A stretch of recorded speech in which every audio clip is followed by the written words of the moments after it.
Hello everyone. First of all good morning to all of you guys. आज की class में हम लोग जो एडवांस एमएमई का आपका 2024 का पेपर है उसके जो रिमेनिंग क्वेश्चंस बचे हुए थे वो डिस्कस करने वाले हैं। सो सबसे पहले मैं थोड़ा वीडियो ऑन कर लूँ। ठीक है, वो आप लोग अब विजिबल होगा मेरा face. Okay. So last class में अगर आपको याद हो, मतलब पार्ट वन वाले सॉल्यूशन वाली वीडियो में मैंने क्वेश्चन नंबर 5 तक डिस्कस कर लिया था। मतलब टोटल 50 मार्क्स के क्वेश्चंस हो चुके हैं। हर एक क्वेश्चंस का वेटेज 10 मार्क्स था, अगर आपको रिकॉल थोड़ा करवाओ तो। एंड क्वेश्चन 1 से लेकर 5 तक हम लोगों ने लास्ट क्लास में कर लिया था। अब क्वेश्चन नंबर 6 ऑनवर्ड चेक करते हैं क्या है, एंड देखते हैं क्या सब गिवन है आपके पास। सो अगेन मैं रिपीट कर दूं कि आपको बेसिक नॉलेज होना चाहिए, मतलब कंसेप्ट आपको आना चाहिए, तभी आपको सॉल्यूशन समझ में आएगा। क्योंकि यहाँ पे मैं बस क्वेश्चंस को सॉल्व क्या करेंगे, क्या क्वेश्चन में पूछा गया है, क्या सॉल्यूशंस होगा वो मैं बताऊंगा, ना कि कंसेप्ट में बताऊंगा। ठीक है, थोड़ा मैं रिकॉल कराऊंगा क्या कंसेप्ट यूज हो रहा है, लेकिन फिर भी आपको कंसेप्ट आना चाहिए। ओके, चलिए। सो ठीक है, मैंने ऑलरेडी सॉल्यूशंस बना रखे हैं, तो मैं डायरेक्टली क्वेश्चन को बेसिकली रीड करके उसका क्या इंटरप्रिटेशन है और क्या सॉल्यूशन होगा वो मैं सब आपको डायरेक्टली स्क्रीन पे दिखाऊंगा, सो डेट की वीडियो की लेंथ बड़ी ना हो। ओके, चलिए। तो सबसे पहले क्वेश्चन नंबर 6 करते हैं, और ये भी 10 मार्क्स में होगा। क्या बोला गया क्वेश्चन नंबर 6 में? Central planner control and economy with two sectors, दो सेक्टर्स है, producing output Y1 and Y2। तो मतलब दो सेक्टर है, और हर एक सेक्टर में जो आउटपुट बन रहा है, एक में बन रहा है Y1 और दूसरे में बन रहा है Y2। मतलब price of the goods are P1 and P2। तो मतलब दोनों ही सेक्टर में जो भी गुड्स बन रहे हैं उसका जो प्राइस है, तो Y1 का प्राइस है P1 एंड Y2 का प्राइस है P2।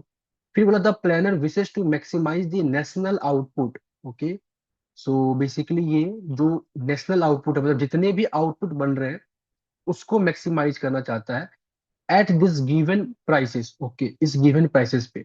सो इस पर्टिकुलर गिवन प्राइसेस पे जो टोटल आउटपुट बन रहा है ना, उसको ये प्लानर क्या करना चाहता है, मैक्सिमाइज करना चाहता है। और इस पर्टिकुलर चीज को, मतलब प्रोडक्शन को बनाने के लिए, जो आउटपुट बन रहा है इसको बनाने के लिए labour is only the input. मतलब एक ही इनपुट है, that is labour, and it is available in a fixed total amount. और ये अवेलेबल है फिक्स्ड टोटल अमाउंट, मतलब एल नॉट की वैल्यू गिवन आपके पास 1000 रुपीज।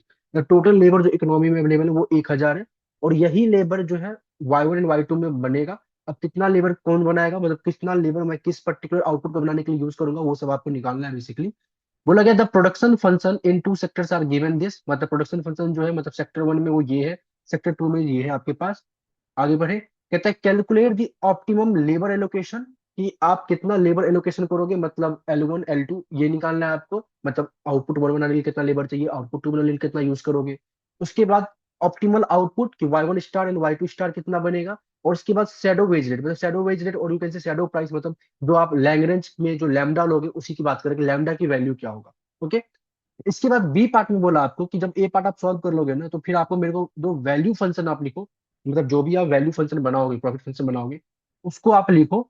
फिर डेल वाई स्टार अपन में del P1, del Y star upon में del P2 and del y by del l star. कहने का मतलब क्या है, अगर मैं थोड़ा सा समझाऊं तो ये एक तरीके से एनवेलप थ्योरम की बात कर रहा है, जहां पे आपको आपका जो वैल्यू फंक्शन बनेगा उसकी ऑप्टिमम, मतलब जो ऑब्जेक्टिव फंक्शन है आपका उसकी ऑप्टिमम वैल्यू, मतलब at x star and Y star जो भी आ रहे होगी, और यहाँ पे बेसिकली हमारे पास है Y1 star and Y2 star, उसकी जो भी वैल्यूज आ रही होंगी उस पे मैं क्या करूंगा, change in subject to consider का राइट हैंड साइड वाली वैल्यूज करूंगा, जो किसके बराबर आना है। मतलब अगर आपको थोड़ा याद हो, डेल वाई बाय डेल किसके बराबर आना चाहिए, लैम्डा के बराबर आना चाहिए। अगर ऐसा हो रहा है तो इट मींस ये क्या है, एनवेलप थ्योरम को प्रूफ कर रहा है। मतलब को याद हो, आपने पढ़ा होगा, तो मतलब एफ ऑफ एक्स वाई, मान लेते हैं ये आपके पास ऑब्जेक्टिव फंक्शन है, g of x y equal to c, ये आपके पास कंस्ट्रेंट है। तो आप बोलते थे जो भी आपके पास Z is equal to F X, ये ऑब्जेक्टिव फंक्शन है ना, तो del Z X star upon में डेल सी, ये लैम्डा के बराबर आएगा।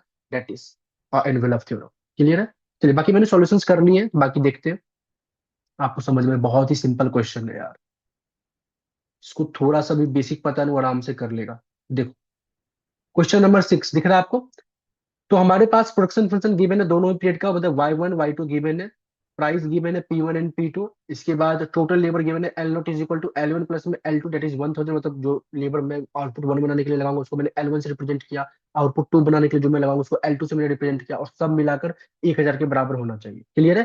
कहता है वैल्यू ऑफ आउटपुट होगा इन टर्म्स ऑफ प्राइस, प्राइस को यूज करके आप वैल्यू आउटपुट का वैल्यू बताओ। अगर मैं ये कह रहा हूँ कि मान लेते हैं किसी पर्टिकुलर सामान का प्राइस है 2 रुपए और उस सामान की क्वांटिटी है 10, तो उसका वैल्यू कैसे निकालोगे, 10 इंटू में 2 20 रुपए। तो सही वही बात है, आउटपुट Y1 उसका प्राइस P1, आउटपुट Y2, उसका प्राइस P2, इन सबको जब ऐड कर देंगे मल्टीप्लाई करके, मतलब आउटपुट एंड प्राइस इन दोनों को मल्टीप्लाई करके जब बीच में ऐड कर देंगे, तो मेरे पास टोटल आउटपुट का वैल्यू आ जाएगा। मतलब आपके पास टोटल जितना सामान उसका वैल्यू बता दो, उस सामान की जो प्राइस होगी उसको लगाकर आप वैल्यू बताओगे ना, वही बेसिकली यहाँ पे किया गया। तो मैंने क्या किया, P1 1 गिवन था, P2 2 गिवन था, Y1 Y2 जो गिवन था इन terms of L1 and L2, यहाँ पे देख लो, इसको मैंने यूज कर लिया, और मेरे पास वैल्यू ऑफ आउटपुट आ गया इन terms of L1 and L2। तो अब हमारे पास प्रॉब्लम क्या बनेगा, हमें इसी वैल्यू ऑफ आउटपुट को मैक्सिमाइज करना है सब्जेक्ट टू कंस्ट्रेंट कि जो टोटल लेबर हमारे पास अवेलेबल है दैट इज 1000 रुपीज। तो ये मेरे पास प्रॉब्लम बन गया। अब इस प्रॉब्लम को हमें सॉल्व करना है, सॉल्व कैसे करेंगे, सिंपल है, let lambda be the Lagrange multiplier. तो F of L1 L2 lambda क्या हो जाएगा हमारे पास, जो ये आउटपुट फंक्शन है ऑब्जेक्टिव फंक्शन है, ये लिखते हैं ना, ये हम लोगों ने लिखा है 100 अंडर रूट L1 प्लस में 100 अंडर रूट L2, माइनस में लैम्डा टाइम जो कंस्ट्रेंट लिखते हैं L1 प्लस में L2, माइनस में 1000, तो कंस्ट्रेंट वेरिएबल को लिख दिया। अब del F by del L1 del F by del L2, तो हमारे पास ये आ गए, इसको इक्वल टू 0 पुट किया, तो यहाँ से लैम्डा इक्वल टू 50 ऊपर में रूट L1, और यहाँ से लैम्डा इक्वल टू 50 ऊपर में रूट L2। तो मेरे पास जो पहले कंस्ट्रेंट गिवन था इसको मैंने माना इक्वेशन नंबर 1, और यहाँ पे फर्स्ट और नेसेसरी कंडीशन से जो वैल्यूज आई है उसको मैंने माना इक्वेशन 2 एंड इक्वेशन 3। अब मैं इक्वेशन 2 एंड इक्वेशन 3 को कंपेयर करो, क्योंकि मतलब लेफ्ट हैंड साइड में अगर लैम्डा है ये आपस में इक्वल है, तो राइट हैंड साइड वाली वैल्यू भी आपस में क्या होगी, इक्वल होगी। जब मैं इक्वेशन 2 एंड इक्वेशन 3 को कंपेयर करूंगा, तो व्हाट वी विल गेट, हमारे पास जो है इसको सॉल्व होगी, मतलब 50 ऊपर में रूट L1, 50 ऊपर में रूट L2, मतलब 50 50 कट जाएगा, बोथ साइड स्क्वायर करोगे तो L1 बराबर L2, मतलब L1 is equal to L2। एक हमारे पास कंडीशन आ गया। अब इस L1 is equal to L2 को मैं इक्वेशन नंबर 1, मतलब जो कंस्टेंट गिवन था L1 प्लस में L2 इज इक्वल टू 1000, इसमें मैं यूज करूंगा। तो मैंने क्या किया, use this result in equation 1, so L1 plus में L2 is equal to 1000 rupees. तो मेरे पास आ जाएगा 2L1 इज इक्वल टू 1000, तो L1 स्टार आ जाएगा मेरे पास 500, L2 स्टार आ जाएगा मेरे पास 500। कहने का मतलब क्या है कि हम दोनों ही चैनल में, मतलब दोनों ही आउटपुट में बेसिकली 500 500 लेबर यूज करेंगे। ओके, आप कहते हैं कि जब L1 एंड L2 आ गया तो आप लैम्डा निकाल सकते हो, निकाल सकते हो, मतलब इस इक्वेशन नंबर 2 और 3 में से किसी में से भी एक में आप क्या करो, L1 स्टार या L2 स्टार की वैल्यू पुट करके लैम्डा निकाल लो। तो मैंने इक्वेशन नंबर यूज 1 यूज किया, सॉरी 2 यूज किया, तो 50 अपॉन में अंडर रूट L1, और L1 की वैल्यू 500 है, ये अप्रोक्सीमेटली 500 का जो स्क्वायर रूट आएगा वो 22.36 आएगा, और इसकी वैल्यू 2.24 होगा। अब कहते हैं कि सर क्या मेरे को ये एग्जैक्ट 2 पॉइंट इस तरीके से निकालना है, अगर देखने आपके पास नॉर्मल कैलकुलेटर अलाउ होता है पेपर में, तो आप आराम से इसको सॉल्व कर सकते हो। बाकी कुछ बच्चा इसको रूट के फॉर्म में भी छोड़ सकता है, अगर कुछ ऐसा चाहे कि मैं रूट के फॉर्म में छोड़ू तो वो भी कर सकता है, ठीक है। चलिए, सो ओके, सो यहाँ तक हो गया शैडो प्राइसेस। सो लैम्डा की वैल्यू जो आई वो मेरे पास क्या है, शैडो वेज है। अच्छा, जो L1 star and L2 star आया है इसको जब मैं y इज इक्वल टू जो हमारे पास गिवन था 100 L पे power 1/2, Y2 is equal to 50 L पे पावर 1/2, उस पे L1 और L2 के जगह पे L1 star and L2 star put कर देंगे, तो मेरे पास जो वैल्यू आएगी वो ऑप्टिमम आउटपुट आएगा। तो इस तरीके से ऑप्टिमल आउटपुट भी निकल गया, ऑप्टिमम आपके पास लेबर एलोकेशन भी निकल गया, और वेज रेट भी निकल गया। क्लियर है। अब आपके पास पता है क्या कहता है, वैल्यू ऑफ फंक्शन बताओ। और वैल्यू ऑफ फंक्शन जो भी होगा, मतलब आपने जो निकाला था ना कि ऊपर वैल्यू ऑफ आउटपुट, वही है वैल्यू ऑफ फंक्शन, उसको इन टर्म्स ऑफ फंक्शन लिखना है, मतलब सारी वैल्यू को पुट मत करना, सब वेरिएबल के फॉर्म में रखना है। अब आपको क्या बोला कि अच्छा वेरिएबल क्या रखेंगे, आपको बोला क्या कि डेल वाई स्टार बताओ डेल P1 से, del Y star del P2, और del Y star del L not. तो क्या मैं कह सकता हूँ अगर मुझे P1 P2 और एल नॉट इसके रिस्पेक्ट में डिफरेंशिएट करना है, तो मेरे वैल्यू फंक्शन में भी P1 P2 एल नॉट ये सब होने चाहिए, तब जाके आप उसको डिफरेंशिएट कर पाओगे। और एनवलप थ्योरम को भी आपको प्रूफ कर देना उसी के साथ में। देखो, जो मेरे पास वैल्यू फंक्शन था वो क्या था, P1 और Y1, P2 और Y2, और ये एल स्टार वाई स्टार जब मैंने दे दिया तो मेरे पास जो वैल्यू आएगा वो वाई स्टार आएगा, मतलब वाई स्टार मेरे पास ये आएगा। तो Y star is equal to 100। अच्छा, L1 star and L2 star को मैंने L0/2 लिखा है। क्यों लिखा है तो L0/2, क्योंकि मुझे पता है कि L1 और L2 स्टार आपस में इक्वल है, और टोटल लेबर मेरे पास कितना है, L0 है, तो L1 प्लस में L2 क्या होगा, L0 होगा। इसका मतलब क्या है, यहाँ से 2L1 star is equal to L0, और L1 star is equal to L0/2। तो L1 स्टार अगर L0/2 आ गया, मतलब कि जितना लेबर था, मान लो ये 1000 है ना, तो 1000 डिवाइड बाई 2 500, 500 500 आया था ना, तो उसी को मैंने लिखा है। टोटल जितने लेबर होंगे जिसको L0 से आपने रिप्रेजेंट किया है, डिवाइड बाई 2, यही ऑप्टिमम लेबर एलोकेशन था। तो मैंने L1 की जगह पे L0/2, और L2 की जगह पे भी L0/2। अब ऐसा ऐसा क्यों किया, क्योंकि अब मेरे को भी प्रूफ करना है, मतलब इसकी वैल्यू मेरे को लेके आनी है डेवलप थ्योरम के क्रॉसपॉन्ड में। मतलब मैं जब डेल वाई स्टार अपॉन में डेल एल नॉट करूंगा, तो ये मस्ट भी इक्वल टू लैम्डा आना चाहिए, सो दैट कि एनवलप थ्योरम प्रूफ हो सके। तो यहाँ पे भी सब क्या रखेंगे हम लोग, वेरिएबल के फॉर्म में रखेंगे, वैल्यू पुट नहीं करेंगे, ठीक है। तो अब मेरे पास ये क्या आ गया, वैल्यू फंक्शन आ गया।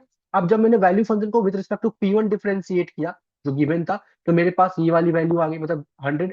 मतलब जब मैं इसको विद रिस्पेक्ट टू P1 करूंगा, इस वाले को, ये वाला देखो, इस वाले को जब मैं विद रिस्पेक्ट टू P1 करूंगा तो मेरे पास क्या आ जाएगा, P1 को जैसा कहते हैं, सॉरी, P1 की वैल्यू मतलब del Y one star upon में डेल P1, तो इसका आ जाएगा 1, और ये जैसा का तैसा रहेगा। तो 100 L0/2, अब L0 की मैंने वैल्यू पुट करके मेरे पास ये वैल्यू आ गई, जो कि आई थिंक ऊपर से आप देखोगे तो मैच भी कर रहा होगा आपके पास। मतलब कि डेल वाई स्टार अपॉन में del P1 must be equal to Y1 output के बराबर आना चाहिए। देखो Y1 आउटपुट के बराबर आ रहा है, इट मीन मतलब थ्योरम प्रूफ हो गई ना। Similarly del Y star upon में डेल P2 करें, तो मतलब जो वैल्यू फंक्शन है with respect to P2 differentiate करेंगे, तो मेरे पास क्या आ जाएगा, इसका आ जाएगा 0, इसका आ जाएगा 1, 50 √L0/2। सो 50 √L0/2 सॉल्व करोगे तो ये आ जाएगा। तो डेल वाई स्टार अपॉन में डेल P2 किसका प्राइस था, आउटपुट का प्राइस था, तो ये किसके बराबर आना चाहिए, Y2 स्टार के बराबर आना चाहिए। क्या Y2 स्टार के बराबर आया है, देखो आया है। It means envelope theorem proof हो गया। ठीक है, तो ये दोनों प्रूफ हो चुके हैं। सिमिलरली तीसरा, डेल वाई स्टार अपॉन में डेल L0, तो अब मतलब मेरे को क्या करना पड़ेगा, इस वैल्यू फंक्शन को with respect to L0 differentiate करना पड़ेगा। तो P1 के प्लेस पे P1 रहेगा, 100 के प्लेस पे 100, और ये क्या हो जाएगा, अच्छा, अपॉन में √2 बाहर निकालो, और √L0 का क्या होगा, 1/2 √L0, ऐसा ही होगा। सो वही मैंने सॉल्व किया, तो नॉर्मल डेरिवेटिव क्या वो तो कर सकते हो ना। P1 की जगह पे P1, 100 √2 को अलग कर दिया, मतलब बाहर कर दिया, और L0 रूट का क्या था, डिफरेंशिएशन 1/2 √L0। सिमिलरली P2 को जैसे तैसा बाहर, 50 को बाहर, √2 को बाहर, और √L0 का बेसिकली ये आ जाएगा। अच्छा, P1 की वैल्यू मैंने 1 पुट कर दिया, अब ठीक है। अब यहाँ से ये 2 और ये 50 आ जाएगा, तो 50 अपॉन में √2 यहाँ पे आ गया, और यहाँ से बेसिकली P2 की वैल्यू 2 होगा, तो ये 2 2 कट जाएगा, और 50 अपॉन में √2 ये आ गया। अब इसको जब सॉल्व करोगे तो एक तरीके से आपके पास क्या आएगा, 50 + 50, 100, और √2 को इसके अंदर लेके आ चले आओ, तो 100 अपॉन में √100, 2000 रुपीज, क्योंकि नॉट 2000 रुपीज, 2000 बेसिकली वैल्यू, क्योंकि ये अंदर में 1000 है, ये 2 बाहर अंदर चला जाएगा, मतलब √2 इंटू में √1000, 1000, तो बेसिकली √2000 बेसिकली आ जाएगा। तो डेल वाई स्टार अपॉन में डेल एल स्टार जो बेसिकली आपके पास आया है, मतलब बेसिकली L0 की जब मैं वैल्यू पुट कर दूंगा अच्छे तरीके से, तो ये मेरे पास 2.236 आया। क्या ये लैम्डा के बराबर है, चेक करें। यस, अप्रोक्सीमेटली आपके लैम्डा के बराबर है, आई थिंक आप इसको चेक कर लेना, अप्रोक्सीमेटली आपके लैम्डा के बराबर ही आएगा। 2.236 है तो 2.24 इसको लिख सकते हो, 2.24। क्या ये 2.24 था, यस 2.24 था। क्लियर है, इट मीन्स यस ये लैम्डा के बराबर आ गया, तो एनवेलप थ्योरम आपका हॉल हो गया। इसको आप क्या करना, 2.24 कर देना अप्रोक्सीमेटली, ठीक है। चलिए, तो पहले देखो क्वेश्चन नंबर 6 10 मार्क्स में था, ओनली आपको कैलकुलेशन आना चाहिए था और बेसिक कंसेप्ट आना चाहिए था कि एनवेलप थ्योरम क्या होता है, डेट्स इट। आप आराम से इसको सॉल्व कर सकते हो, ठीक है। आप कोई बच्चा चाहे सर इसको बहुत ज्यादा और तरीके से ब्रेक करने का, तो आप कर सकते हो, लेकिन क्वेश्चन में जितना पूछा गया उतना आप एक्सप्लेन करोगे तो टाइम भी बचेगा और सारे क्वेश्चन आप अटेम्प्ट भी कर पाओगे। क्लियर है, तो this is your question number 6। I hope किसी को डाउट नहीं होगा, डाउट होगा तो प्लीज पूछ लीजिएगा। अब आते हैं हम लोग क्वेश्चन नंबर 7 की ओर। ओके, क्वेश्चन नंबर 7 एलपीपी का प्रॉब्लम है, देखते हैं। कहता है a sports students, okay sorry not sports, sorry sorry, a sports, sports sports नीचे है, okay. So a sports students is trying to decide on the lowest cost diet, okay. इसको basically अपने कॉस्ट डाइट को minimize करना है, सबसे lowest cost diet basically maintain करना है। Following is the data for two types of eatables, okay, sprouts and banana। तो दो टाइप्स ऑफ eatables है खाने के लिए, दो चीजें, एक तो स्प्राउट्स एक बनाना है। And three types of calcium, और इस स्प्राउट्स एंड बनाना को खाने के बाद later suppose three types of nutrients मिल रहा है आप लोगों को, क्या सब, कैल्शियम, प्रोटीन, विटामिन, कुछ इस तरीके से गिवन दे रखा है, ओके। तो आपको ना कुछ टेबल में कुछ गिवन दे रखा, क्या दिखा दे रखा, दिखा दो। अगर आप स्प्राउट्स लेते हो ना, तो आपको 5 कैल्शियम मिलेगा, 4 यूनिट का बेसिकली आपको क्या कहते हैं प्रोटीन मिलेगा, 2 यूनिट का विटामिन मिलेगा। एक बनाना खाते हो तो आपको 7 यूनिट का कैल्शियम, 2 यूनिट का प्रोटीन, 1 यूनिट का विटामिन मिलेगा। एक स्प्राउट्स का जो प्राइस है, कॉस्ट है, वो 6 रुपए है, मतलब पर यूनिट मान लेते हैं। और बनाना का जो है बेसिकली 3.5 है, तो कॉस्ट गिवन है दोनों का। आपको क्या बोला, the requirement per day of calcium, मतलब आपके कैल्शियम का जो रिक्वायरमेंट होना चाहिए वो 8 के बराबर 8 और 8 से बड़ा होना चाहिए।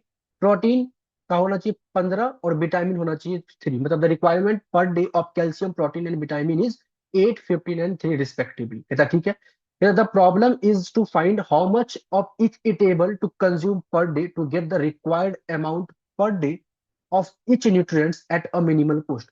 तो आपको कॉस्ट को मिनिमाइज करते हुए आपको कितना स्प्राउट्स एंड कितना बनाना लेना है, सो दैट कि आप इस वाले जो न्यूट्रिएंट्स है कैल्शियम प्रोटीन विटामिन, इसको भी मेंटेन कर सको और अपने कोस्ट को भी मिनिमाइज कर सको। ठीक है, तो क्या बोला गया आपको, right the linear programming problem, पहले आप लीनियर प्रोग्रामिंग प्रॉब्लम लिखो, फिर उसके बाद इट्स डुअल को भी लिखो और सॉल्व करो, मतलब प्राइमल पहले लिखो फिर डुअल लिखो, दोनों को सॉल्व करो।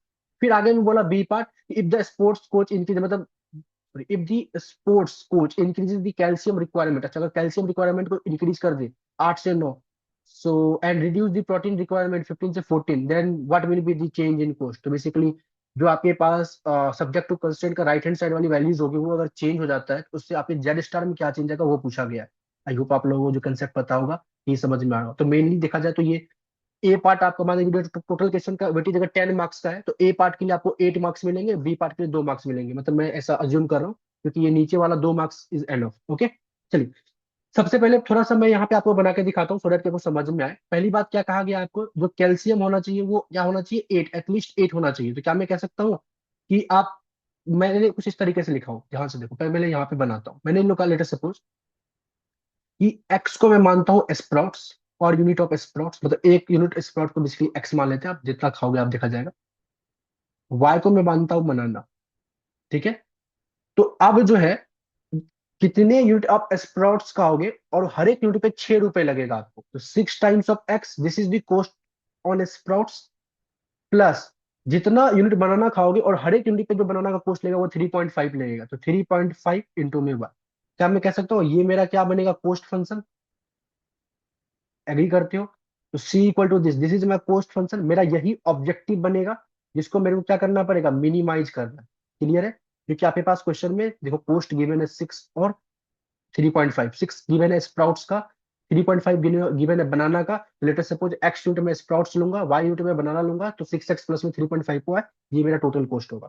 क्लियर है, ये सब्जेक्ट टू कंस्ट्रेंट, इस कॉस्ट को मिनिमाइज करना लेकिन कुछ कंस्ट्रेंट को फॉलो करते हुए। क्या कंस्ट्रेंट फॉलो करते हुए, कि आपको कैल्शियम जो है, आपका जो कैल्शियम का बेसिकली रिक्वायरमेंट है पर डे का एटलीस्ट 8 है। तो क्या मैं कह सकता हूँ कि आप जितना भी स्प्राउट्स खाओ और जितना भी बनाना खाओ उससे जो कैल्शियम मिल रहा है वो 8 और 8 से ज्यादा होना चाहिए। सिंस मिनिमाइज वाला प्रॉब्लम है तो ग्रेटर देन वाला सोल्यूशन लगता है, ये तो पता ही है आप लोगों को। सो मतलब 5, मतलब एक स्प्राउट्स पे 5 का बेसिकली कैल्शियम मिलता है, प्लस एक बनाना पे मेरे को 7 का बेसिकली मिलता है क्या, कैल्शियम, और ये मिलाकर मेरे को एटलीस्ट 8 और 8 से ज्यादा होना चाहिए।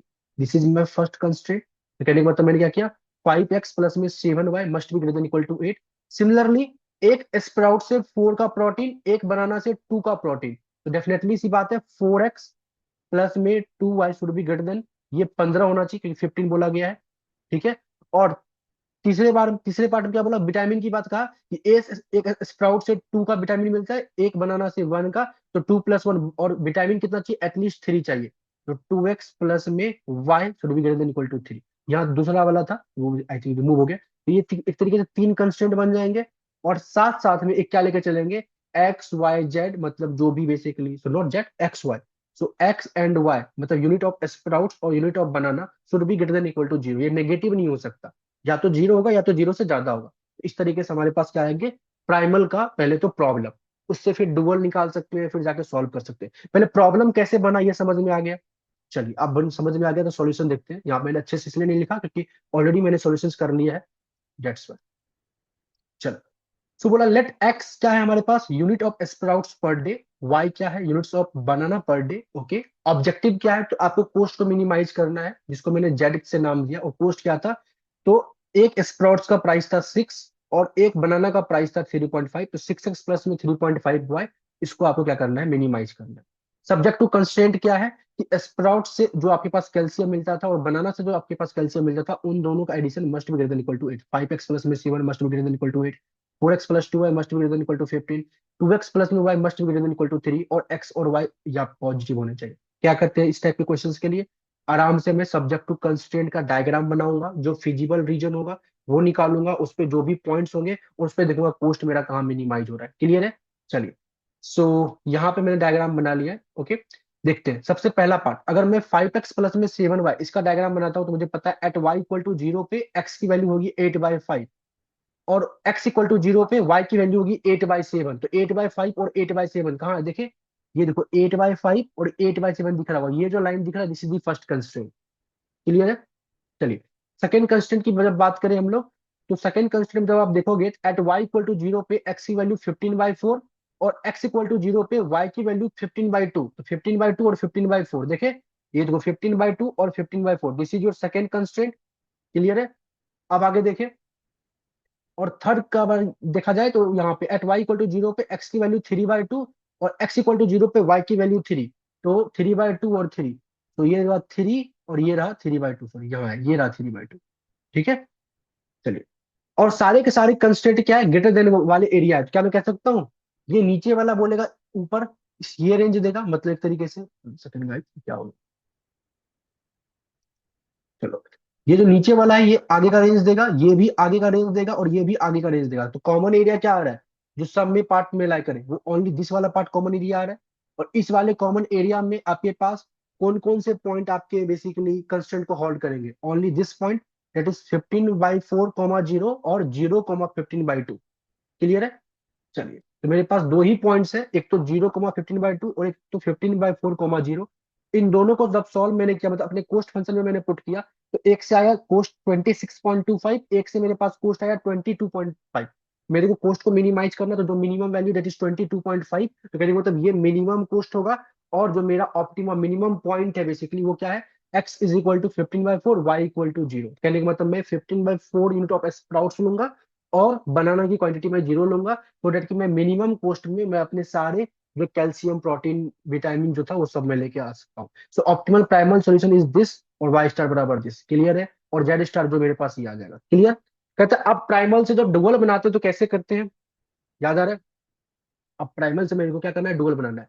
तो याद करो, प्राइमल के जो राइट हैंड कंस्टेंट के राइट हैंड साइड वाली वैल्यू होती है, इससे आप ऑब्जेक्टिव फंक्शन बनाते हो, तो ये क्या होगा, 8 μ1 प्लस में 15 μ2 और प्लस में 3 μ3। आपको आज इसको क्या करना पड़ेगा, मैक्सिमाइज करना होगा, अगर प्राइमल मिनिमाइज कर रहे हो तो डुअल को मैक्सिमाइज करना पड़ेगा। क्लियर है? और जो सब्जेक्ट टू कंस्टेंट के लेफ्ट हैंड साइड वाले वैल्यू है, इससे आप कंस्टेंट लिखते हो, एक्स वाले से कंस्टेंट लिखोगे, मतलब जो ये एक्स वाला है इससे क्या लिखोगे आप, बेसिकली 5 μ1 प्लस में 4 μ2 प्लस में 2 μ3, ये एक कंस्टेंट होगा, शुड भी क्या होना चाहिए, less than equal to 6, X का जो ये बेसिकली है। और 7 2 इससे लिखेंगे μ2 के बारे में। ठीक है, सो 7 μ1 प्लस में 2 μ2 प्लस में μ3, ये शुड भी क्या होना चाहिए, लेस देन इक्वल टू ये 3.5। क्लियर है?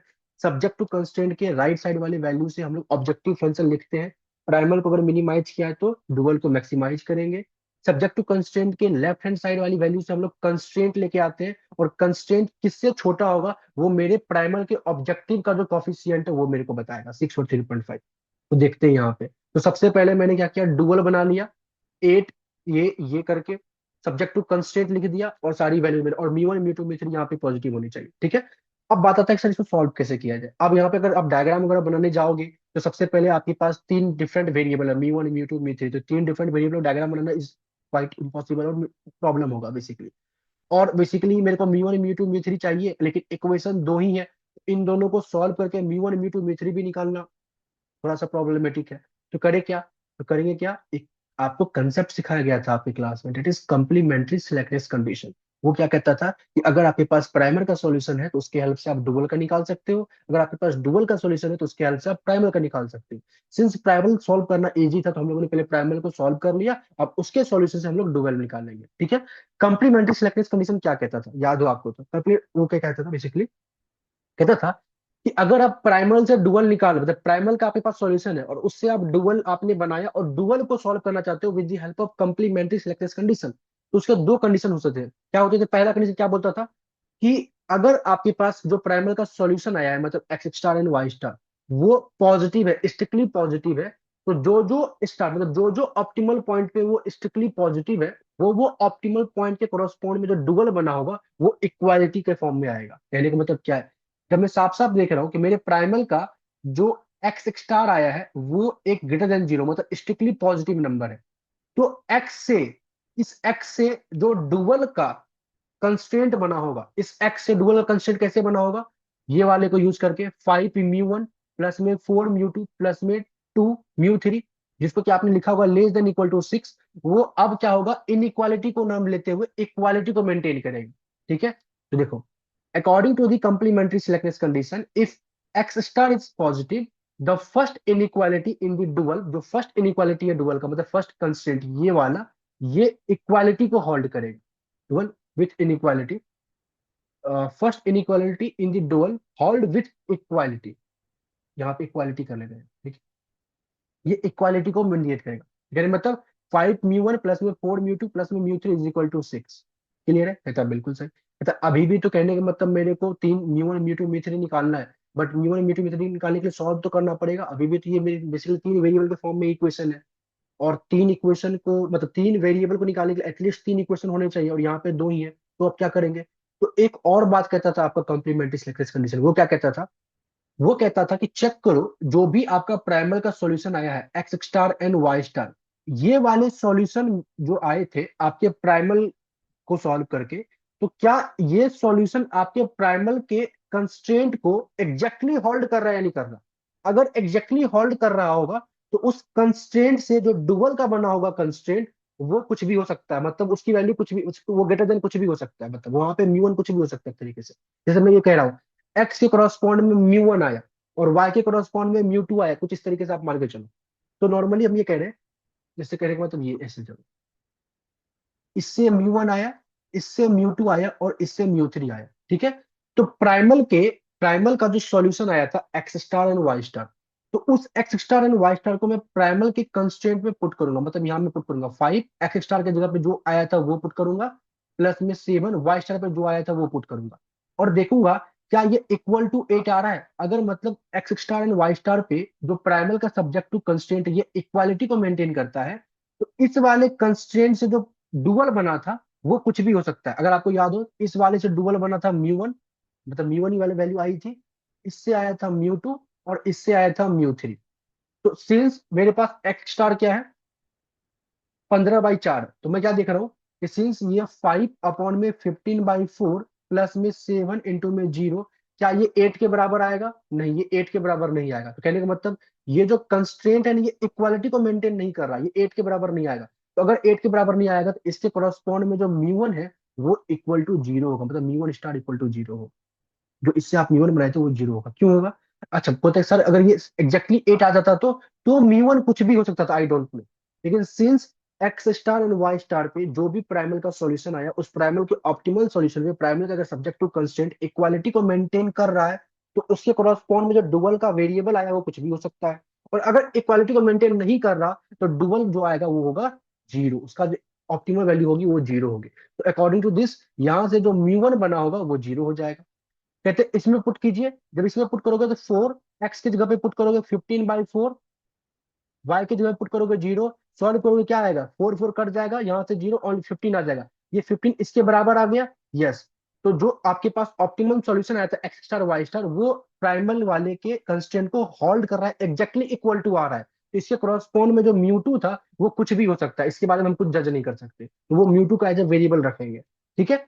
आप तीसरे वाले को सॉल्व करते हैं, तो तीसरे वाले को जब सॉल्व करोगे तो 2 इंटू में 15/4 प्लस में y 0 है, सॉल्व करो, क्या ये 3 के बराबर आएगा? नहीं, 3 से बराबर नहीं है, 3 से बड़ा आएगा। इट मीन्स क्या है कि यहाँ पे भी at x star Y star पे आपका जो कंस्ट्रेंट है प्राइमल का वो इक्वल टू मेंटेन नहीं हुआ है। इट मीन्स इसके क्रॉसपॉन्ड में जो डुअल का म्यू 3 होगा उसकी ऑप्टिमम वैल्यू 0 होगी।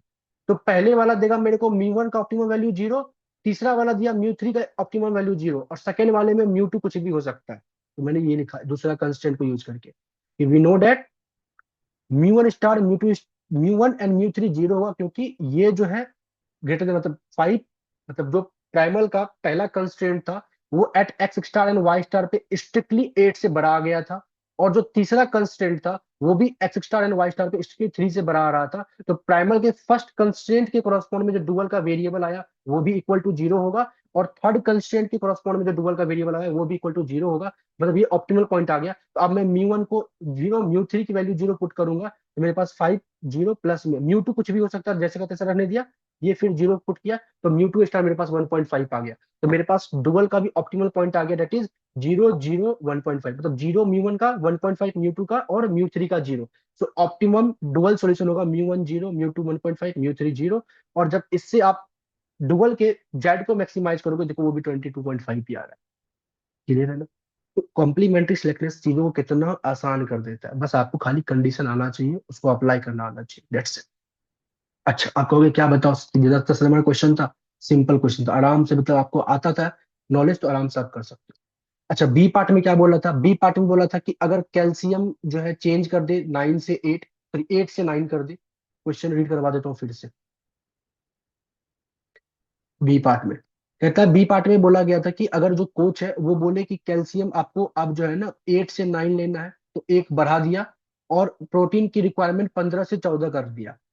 तो यहाँ पे 8 के जगह पे 9 और यहाँ पे 15 की जगह पे 14 कर दिया, तो क्या मैं कह सकता हूँ एक तरीके से, ये जो प्राइमल का राइट हैंड साइड वैल्यू 8 था, अब 8 के जगह पे 9, और सेकेंड कंस्टेंट को 15 की जगह पे 14, और तीसरे कंस्टेंट को 3 की जगह पे 3 जीरो ही रखेंगे। तो आप सभी को थोड़ा अगर बेसिक आइडिया हो, तो क्या मैं कह सकता हूँ, चेंज इन बी वन, मतलब प्राइमल का जो बेसिकली आता है ना, क्या बोलते हैं लोग, कंस्टेंट, मतलब 3x1 प्लस में 2x2 is less than equal to B one, या greater than equal to B one B two, ऐसे इस तरीके से। तो चेंज इन बी वन क्या था? New minus old, new calcium कहता है 9 होना चाहिए, पहले कहता था 8 होना चाहिए, तो मतलब 1 का बी वन में चेंज आया। Change in B two, new minus old, new है 14, पहले था 15, 14 माइनस 1 का चेंज आया यहाँ पे।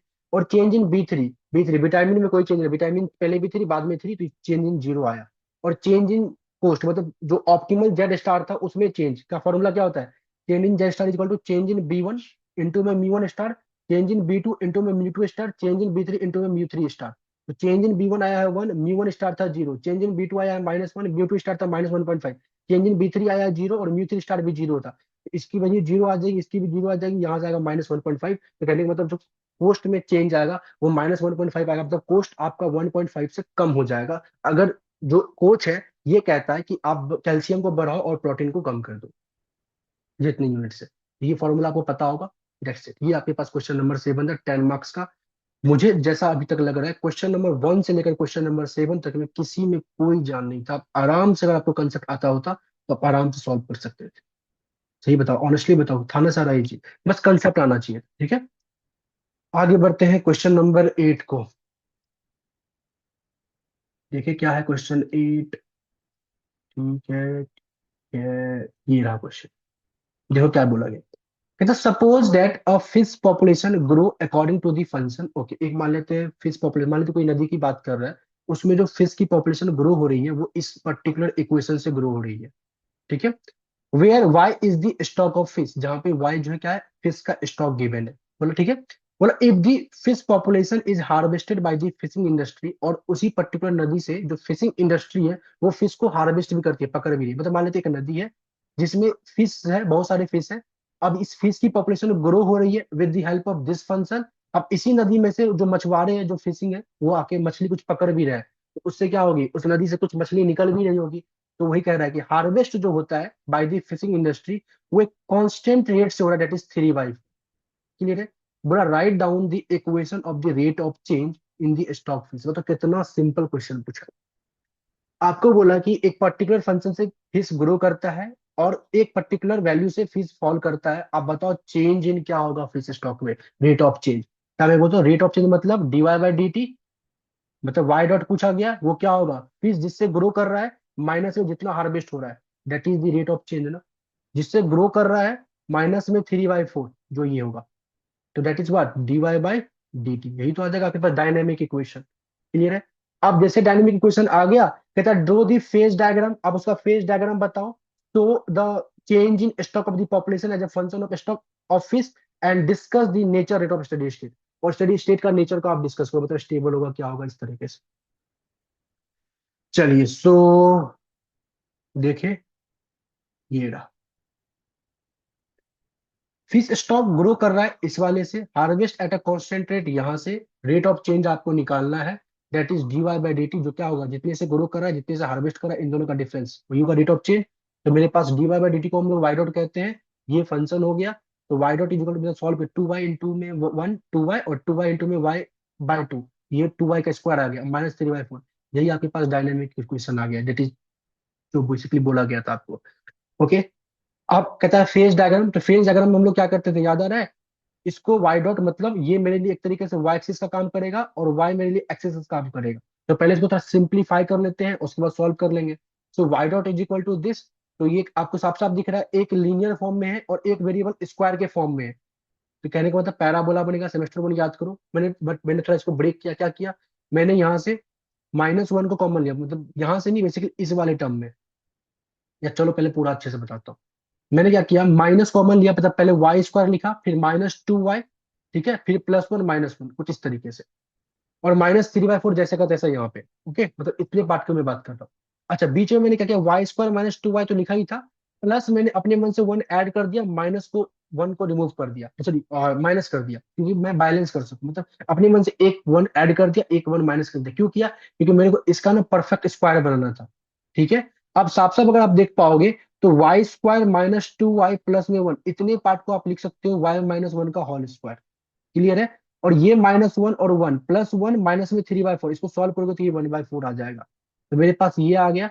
अब इस 1/4 को आप इस तरफ लेके जाओगे तो आपके पास ये आ जाएगा, y डॉट -1/4 माइनस में y-1 का होल स्क्वायर। एक तरीके से किस क्या दिख रहा होगा आपको, y is equal to -x², ये वाला दिख रहा होगा पैराबोला, जहाँ पे x के दो वैल्यू पे y हमेशा नेगेटिव, मतलब नीचे की ओर शेप बनेगा। क्लियर है।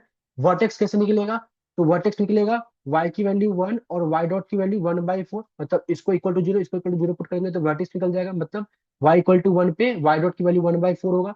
तो मैंने वर्टेक्स लिखा एट y, मतलब यहाँ पहले तो एक्सिस तैयार करो, एक्सिस की जगह पे y की जगह पे y dot, at y equal to 1 पे y डॉट की वैल्यू 1/4 होगा, तो ये आपके पास वर्टेक्स बना। अब इसी से ये डायग्राम नीचे की ओर शेप लेगा। ठीक है, इसको आप पूरा नीचे बना लेना। क्लियर है। अच्छा, ये 1/2 और 3/2 क्या आया, कैसे आया बताओ। इस पर्टिकुलर एक्सिस पे कौन जीरो है, y डॉट जीरो है। क्लियर है। कहता है y डॉट जीरो कब होगा, जब इसकी ये जो वैल्यू है y-1 का होल स्क्वायर, इसकी वैल्यू 1/4 आ जाए। 1/4 आएगा तब ये y डॉट जीरो होगा। तो y-1 का होल स्क्वायर जो है, इसकी वैल्यू 1/4 कब आएगी, जब y या तो 1/2 हो या तो 3/2 हो। सॉल्व कर सकते हैं, मतलब कुछ इस तरीके से। y-1 जो है, इसकी वैल्यू क्या आना चाहिए बेसिकली आपके पास, 1/4।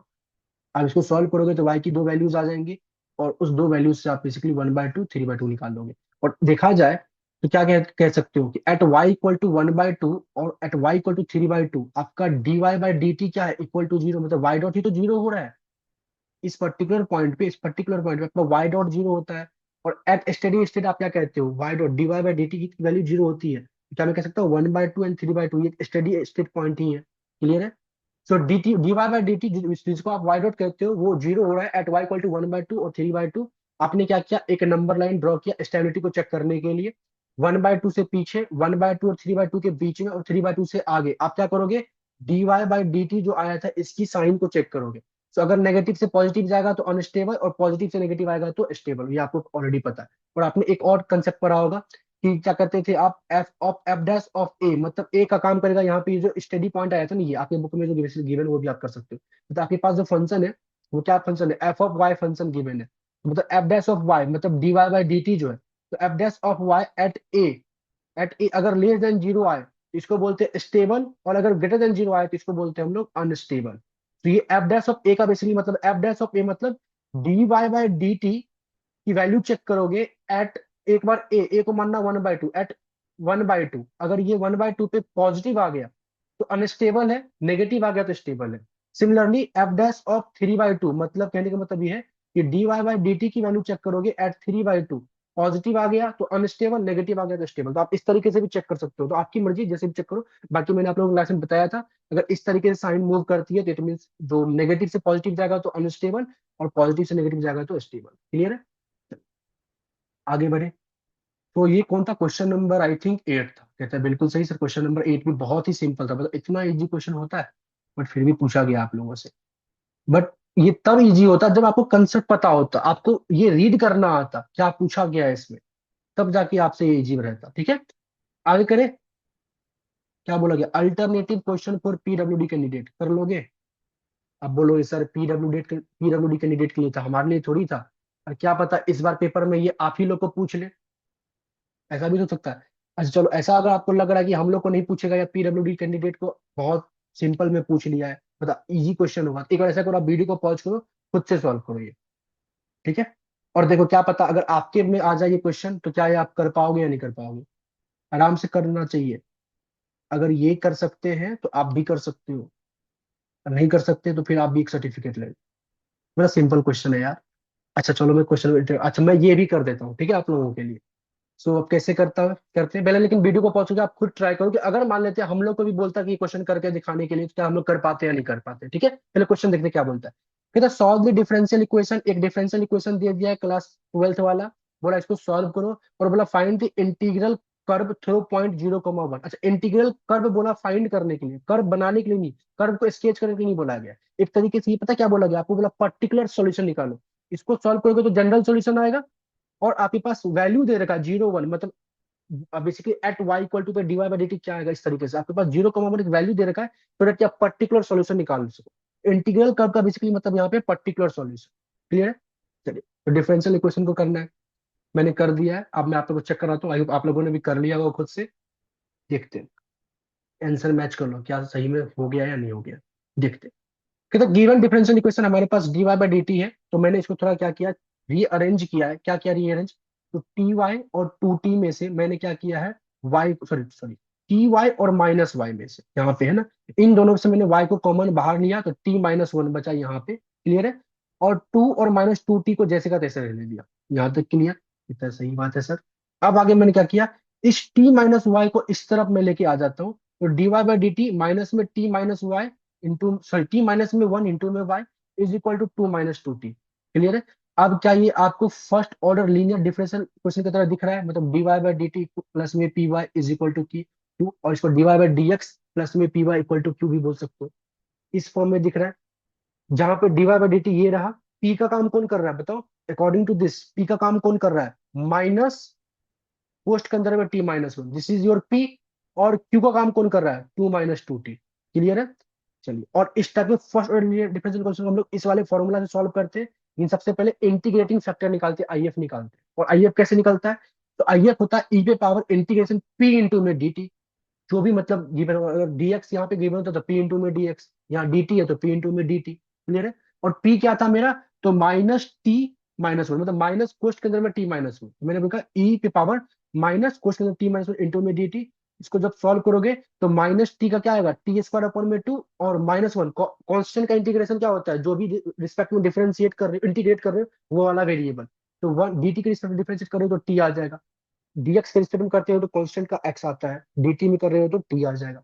तो बेसिकली ये मेरे पास आ गया इस ऊपर वाले का integration, minus T square by two plus में टी कौन सी ई पे पावर समथिंग, नीचे ई था। This is my integrating factor.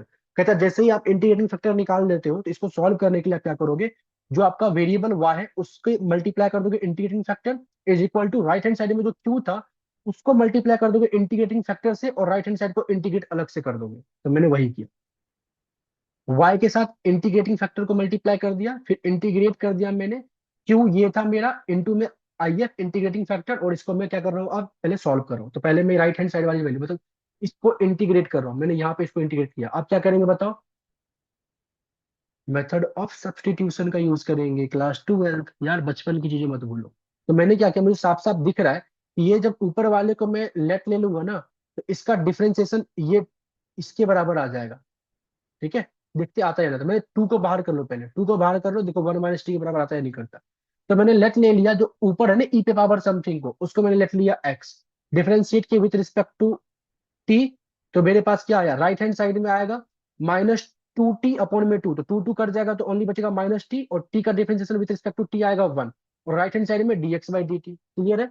तो इसको लिख सकते हैं वन माइनस टी, और डी टी को इधर, तो वन माइनस टी इंटू में डी टी बराबर मेरे पास आ गया डीएक्स। क्लियर है।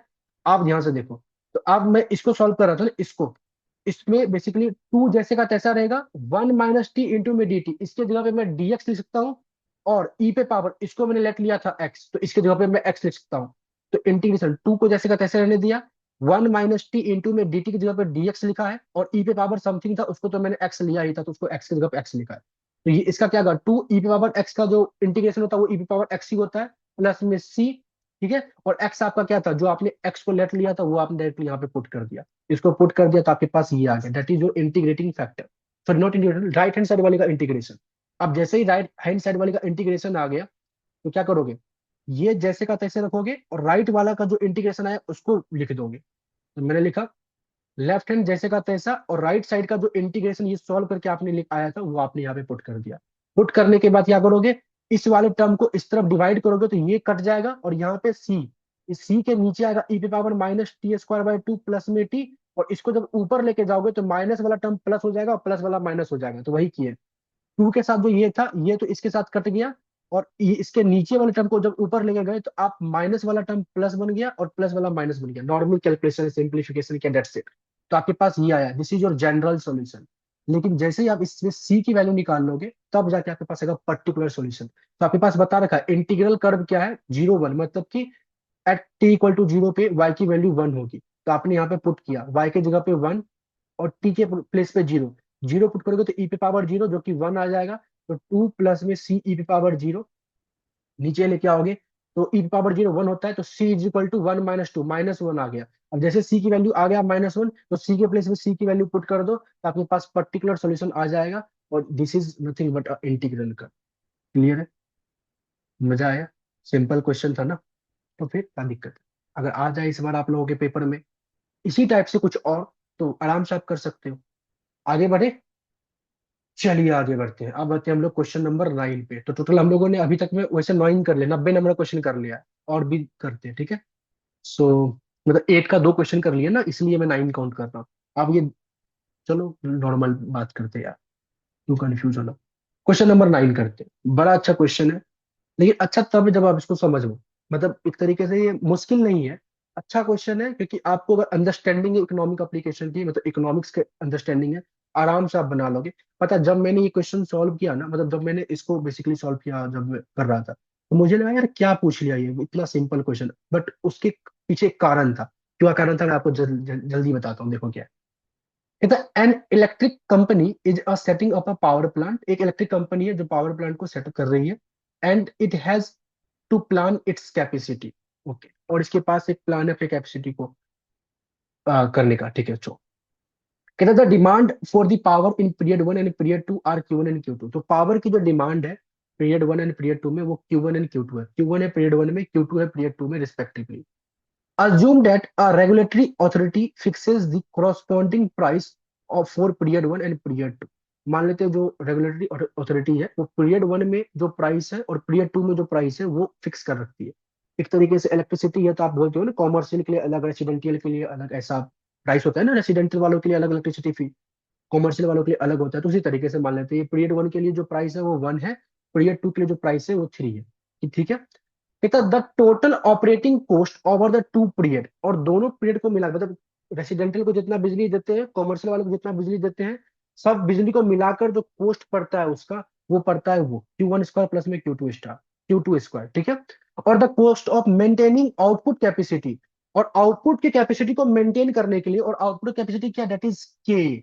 ये ध्यान रखना, मैक्सिमम लिमिट है आप कितना कैपेसिटी बेसिकली बना सकते हो इलेक्ट्रिसिटी का, वो बेसिकली गिवन, दैट इज के।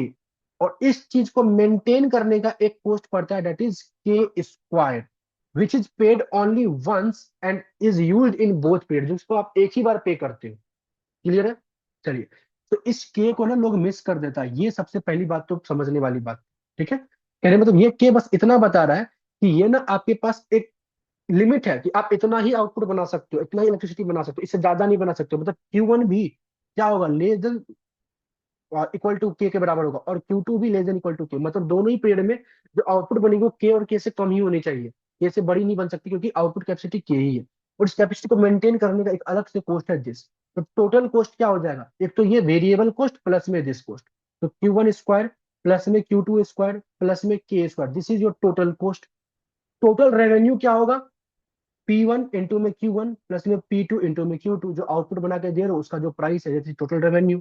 इन दोनों का डिफरेंस क्या होगा, प्रॉफिट। तो पहले पार्ट बोला right the producer total profit function with all constraint. मतलब क्या करो आप, प्रोड्यूसर का प्रॉफिट फंक्शन लिखो और उससे जो कंस्ट्रेंट है वो लिखो। और पता है, इसके बाद जब मैंने नीचे गया ना, सीधे मेरे को 10 दिखा। अब मुझे ये दिमाग में आ गया कि मतलब सेमेस्टर 3 में इकोनॉमिक्स ऑनर्स वाले बच्चों को बस इतना काम करने के लिए कि प्रॉफिट फंक्शन लिखो और कंस्ट्रेंट लिखो, उसके लिए 10 नंबर देता है। मुझे शक हुआ कि ऐसा एग्जामिनर तो मतलब इतना दयावान हो ही नहीं सकता। तो मैंने जो ये बेसिकली डाउनलोड किया ना, ये पर्टिकुलर कालिंदी कॉलेज वाले लाइब्रेरी वाले बेसिकली लिंक से डाउनलोड किया पास्ट ईयर, तो उसमें आई थिंक मिस होगा, अब मिस किया है। तो ये पेज नंबर 11 के बाद पेज नंबर सीधा 13 है। तो बीच का एक पेज नंबर 12 मिस है। तो पहले तो मुझे लगा कि हो सकता है सब कुछ सही है और बस आपसे इतना पूछा है। तो मुझे लगा यार सोई सा क्वेश्चन में क्या है जो इतना बस पूछ के 10 नंबर दे रहा है। फिर मेरे को दिमाग में आया कि नहीं, कुछ तो गड़बड़ है। अगर अगर बस इतना पूछता तो ये ए लिखने का कोई मतलब नहीं बनता। इस क्वेश्चन के दो पार्ट है, एक तो ए पार्ट जहां पे आपको प्रॉब्लम को सेट करना है और उसके कंस्ट्रेंट लिखने हैं, और एक इसका बी पार्ट है जहां पे आपको लैग्रेंज करके इसको सॉल्व करना है, मतलब Q1 Q2 के इन सब की वैल्यू निकालना है। क्लियर है? सबसे इंपॉर्टेंट पार्ट इसमें पता है क्या था? कंस्ट्रेंट को सेट करना कि कंस्ट्रेंट क्या होगा। पहला तो ये इंपॉर्टेंट पार्ट था, और दूसरा सबसे इंपॉर्टेंट पार्ट क्या था कि लैग्रेंज को सॉल्व करना। तो 9 वाला पार्ट देखो ध्यान से। पूछा है तो अच्छे से पूछा होगा, अदरवाइज कोई बात ही नहीं है। ध्यान से देखो।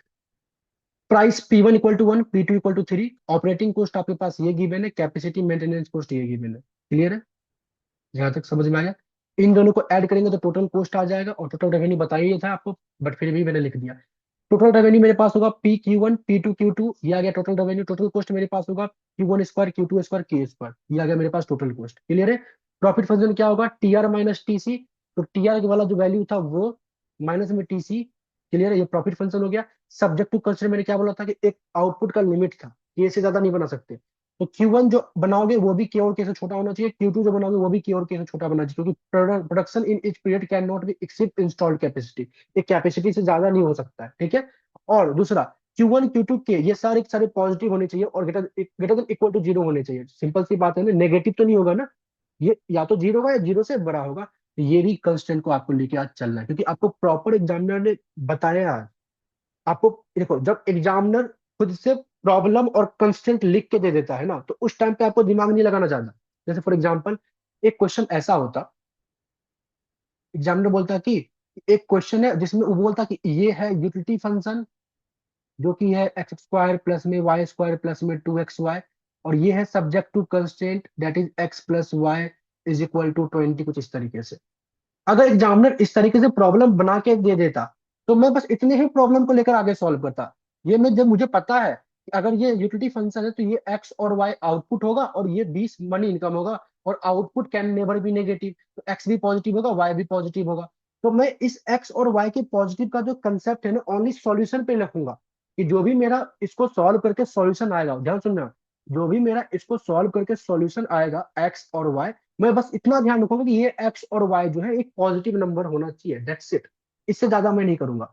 लेकिन अगर वही पेपर में एग्जामिनर ऐसा कहता कि मान लेते हैं कोई गुड एक्स है, कोई गुड वाई है, कोई उसका एक यूटिलिटी फंक्शन बन कुछ गिवन है, प्राइस ऑफ एक्स ये है, प्राइस ऑफ वाई ये है, आप प्रॉपरली पूरा कंस्ट्रेंट सेट करो, हर चीज को सेट करो, तो मैं क्या करता, इसके साथ एक और कंस्ट्रेंट ऐड करता कि एक्स भी पॉजिटिव होना चाहिए, वाई भी पॉजिटिव होना चाहिए। और जब आप लैग्रेंज फंक्शन में बनाता तो इस X greater than equal to zero और Y greater than equal to zero इसको भी मैं लेकर चलता। समझ में आ रही बात? दो डिफरेंट मैंने बात बोली। एक तो एग्जामिनर आपको ये बना के देगा, फंक्शन और कंस्ट्रेंट बना कर देगा। जब एग्जामिनर खुद बना के दे तो हमको एक्स्ट्रा माथा नहीं लगाना, दिमाग नहीं लगाना, इसको सॉल्व करना है, जितना गिवन देगा उससे सॉल्व करना है। और बस ध्यान रखना है कि अगर कोई इकोनॉमिक ऑपरेशन दे रखा है तो उसमें वैल्यू क्या होगी वो फाइनल आंसर में बस हम लोग एक्सप्लेन करेंगे। लेकिन अगर एग्जामिनर कहता है कि खुद से प्रॉपर तरीके से आप सब कुछ सेट करो, इट मीन्स एग्जामिनर आपसे जानना चाहता है कि आप हर चीज दिमाग लगाओ। तो ऑन दैट टाइम में इसमें ये भी ऐड करूंगा। जैसे इस पर्टिकुलर क्वेश्चन में क्या बोला था एग्जामिनर, कुछ कंस्टेंट वगैरह बना के तो नहीं दिया था, बस वैल्यू सारी बता दी थी। तो यहाँ पे मेरे को कंस्टेंट में देखो क्या सब मैंने लिखा है। मैंने बोला ये इसको मैक्सिमाइज करना है, और कंस्ट्रेंट क्या सब बोला कि एक तो कैपेसिटी जो है Q1 पीरियड वन में वो के से बड़ा नहीं होना चाहिए, Q2 पीरियड टू में वो भी के से बड़ा नहीं होना चाहिए, और Q1 Q2 के ये सारे के सारे पॉजिटिव होने चाहिए। तो आज जब मैं सॉल्व करूंगा ना, तो मैं इसको भी अपने माइंड में लेके चलूंगा कि Q1 should be greater than equal to zero, Q2 should be greater than equal to zero, K should be greater than equal to zero, mind में लेके चलूंगा। मतलब क्या, इसका भी मैं यूज करूंगा अपने सॉल्यूशन को सॉल्व करने में। क्लियर है? चलिए, अब देखिए ध्यान से। अब ना कोई बच्चा क्या करता है, आपने दो अलग तरीके से पढ़ा होगा, अलग अलग टीचर अलग अलग तरीके से पढ़ाते हैं, मैंने अपना अलग तरीके से पढ़ाया। मैंने बोला था कि आप क्या करो, कि इसको कंस्टेंट वन मानो, इसको कंस्टेंट टू मानो। कुछ बच्चा क्या करेगा, अब Q1 greater than equal to zero को एक अलग कंस्टेंट मान लेगा, Q2 greater than equal to zero को एक अलग कंस्टेंट मान लेगा, और के इज ग्रेटर देन जीरो को एक अलग कंस्टेंट मान लेगा। टोटल 5 कंस्टेंट मान के 5 मल्टीप्लायर लेके चलेगा, और 5 मल्टीप्लायर का सोचो पॉसिबिलिटी कितनी होगी, बहुत ज्यादा हो जाएगी। तो मेरे बच्चों को बताया था इस पर्टिकुलर केस में कि जब भी आपके पास वेरिएबल एक सिंगल वेरिएबल के साथ कुछ इस तरीके से गिवन हो, आप क्या करो, इसको अलग से कंस्ट्रेंट मत मानो। जो आपका लैग्रेंज फंक्शन बन रहा है डिफरेंशिएट करके, उसको इक्वल टू की जगह पे less than equal to zero लिख दो। क्लियर है? अच्छा, अब इस ये जिसको समझ में आ रहा है अच्छी बात है, जो समझ में नहीं आ रहा है, जिसको मैंने क्लास एक्सेस दिया हुआ है, आप वहां से देख लीजिए, और जिसको एक्सेस नहीं दिया है उसको तो मैं भी कुछ कर नहीं सकता। अब ये कैसे, इसका प्रॉपर मैंने डेरिवेशन आपको बता दिया कैसे हो रहा है। बट आप क्या करो, ये कहने का मतलब क्या है कि जिस जिस वेरिएबल पे, लेट अस सपोज ये एक्स वाई था ना, मान लेते यहाँ होता Q1, ये Q2, ये मैं समझाता हूँ आपको। Q1 greater than equal to zero, Q2 greater than equal to zero, और के पे कुछ नहीं बोलता। तो मेरे पास जो del Lagrange function with respect to Q1 और del Lagrange function with respect to Q2, ये जो आता है ना, जिसको आमतौर पर मैं इक्वल टू लिखता हूँ, इसको इक्वल टू ना लिख के मैं लेस देन इक्वल टू रखूंगा, सो दैट कि ये वाला मैंने इसी में सेटिस्फाई करा दिया। और डेल एफ बाय डेल के को, अगर के बारे में कुछ नहीं बोला तो उसको इक्वल टू जीरो रखूंगा, और अगर के बारे में भी बोला कि ये भी पॉजिटिव है तो इसको भी मैं less than equal to zero रखूंगा। क्लियर है? तो मैं इसको भी होल्ड कराऊंगा लेस देन करके। दैट्स इट, इतना ही करोगे तो आपका काम बन जाएगा, आपको अलग से कोई कंस्ट्रेंट लेके नहीं चलना। क्लियर है? चलो, तो ये क्लियर है, तो मैं थोड़ा इसको रिमूव कर दूं। 1 सेकंड, इसको यहाँ से हटा देते हैं, सो डेट कि अगर आपको मैं PDF वगैरह भेजूं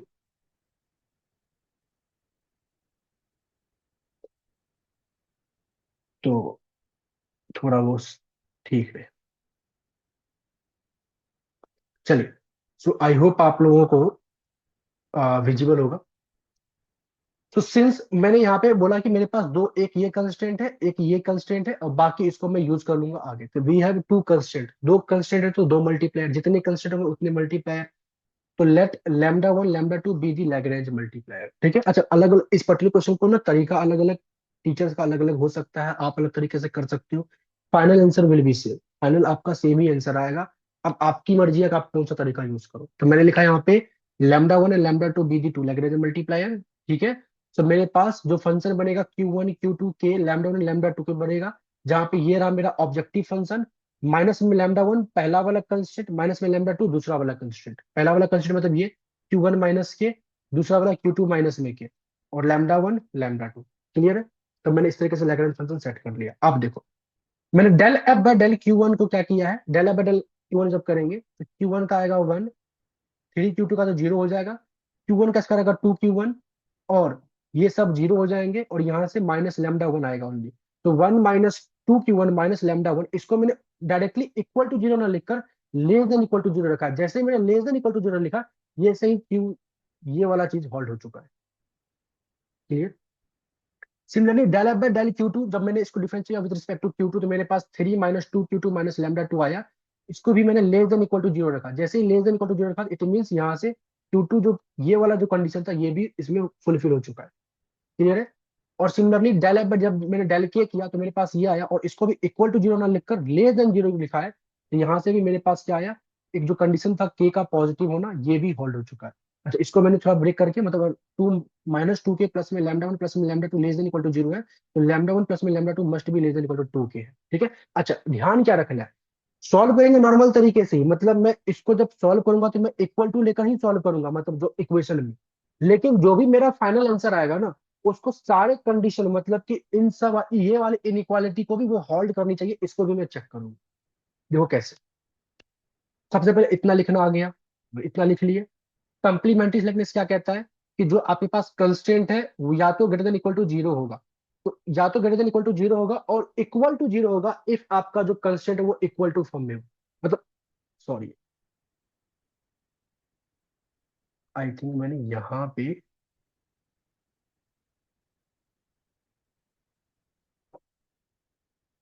स्ट्रिक्टली इनइक्वालिटी को फॉलो कर रहा हूँ।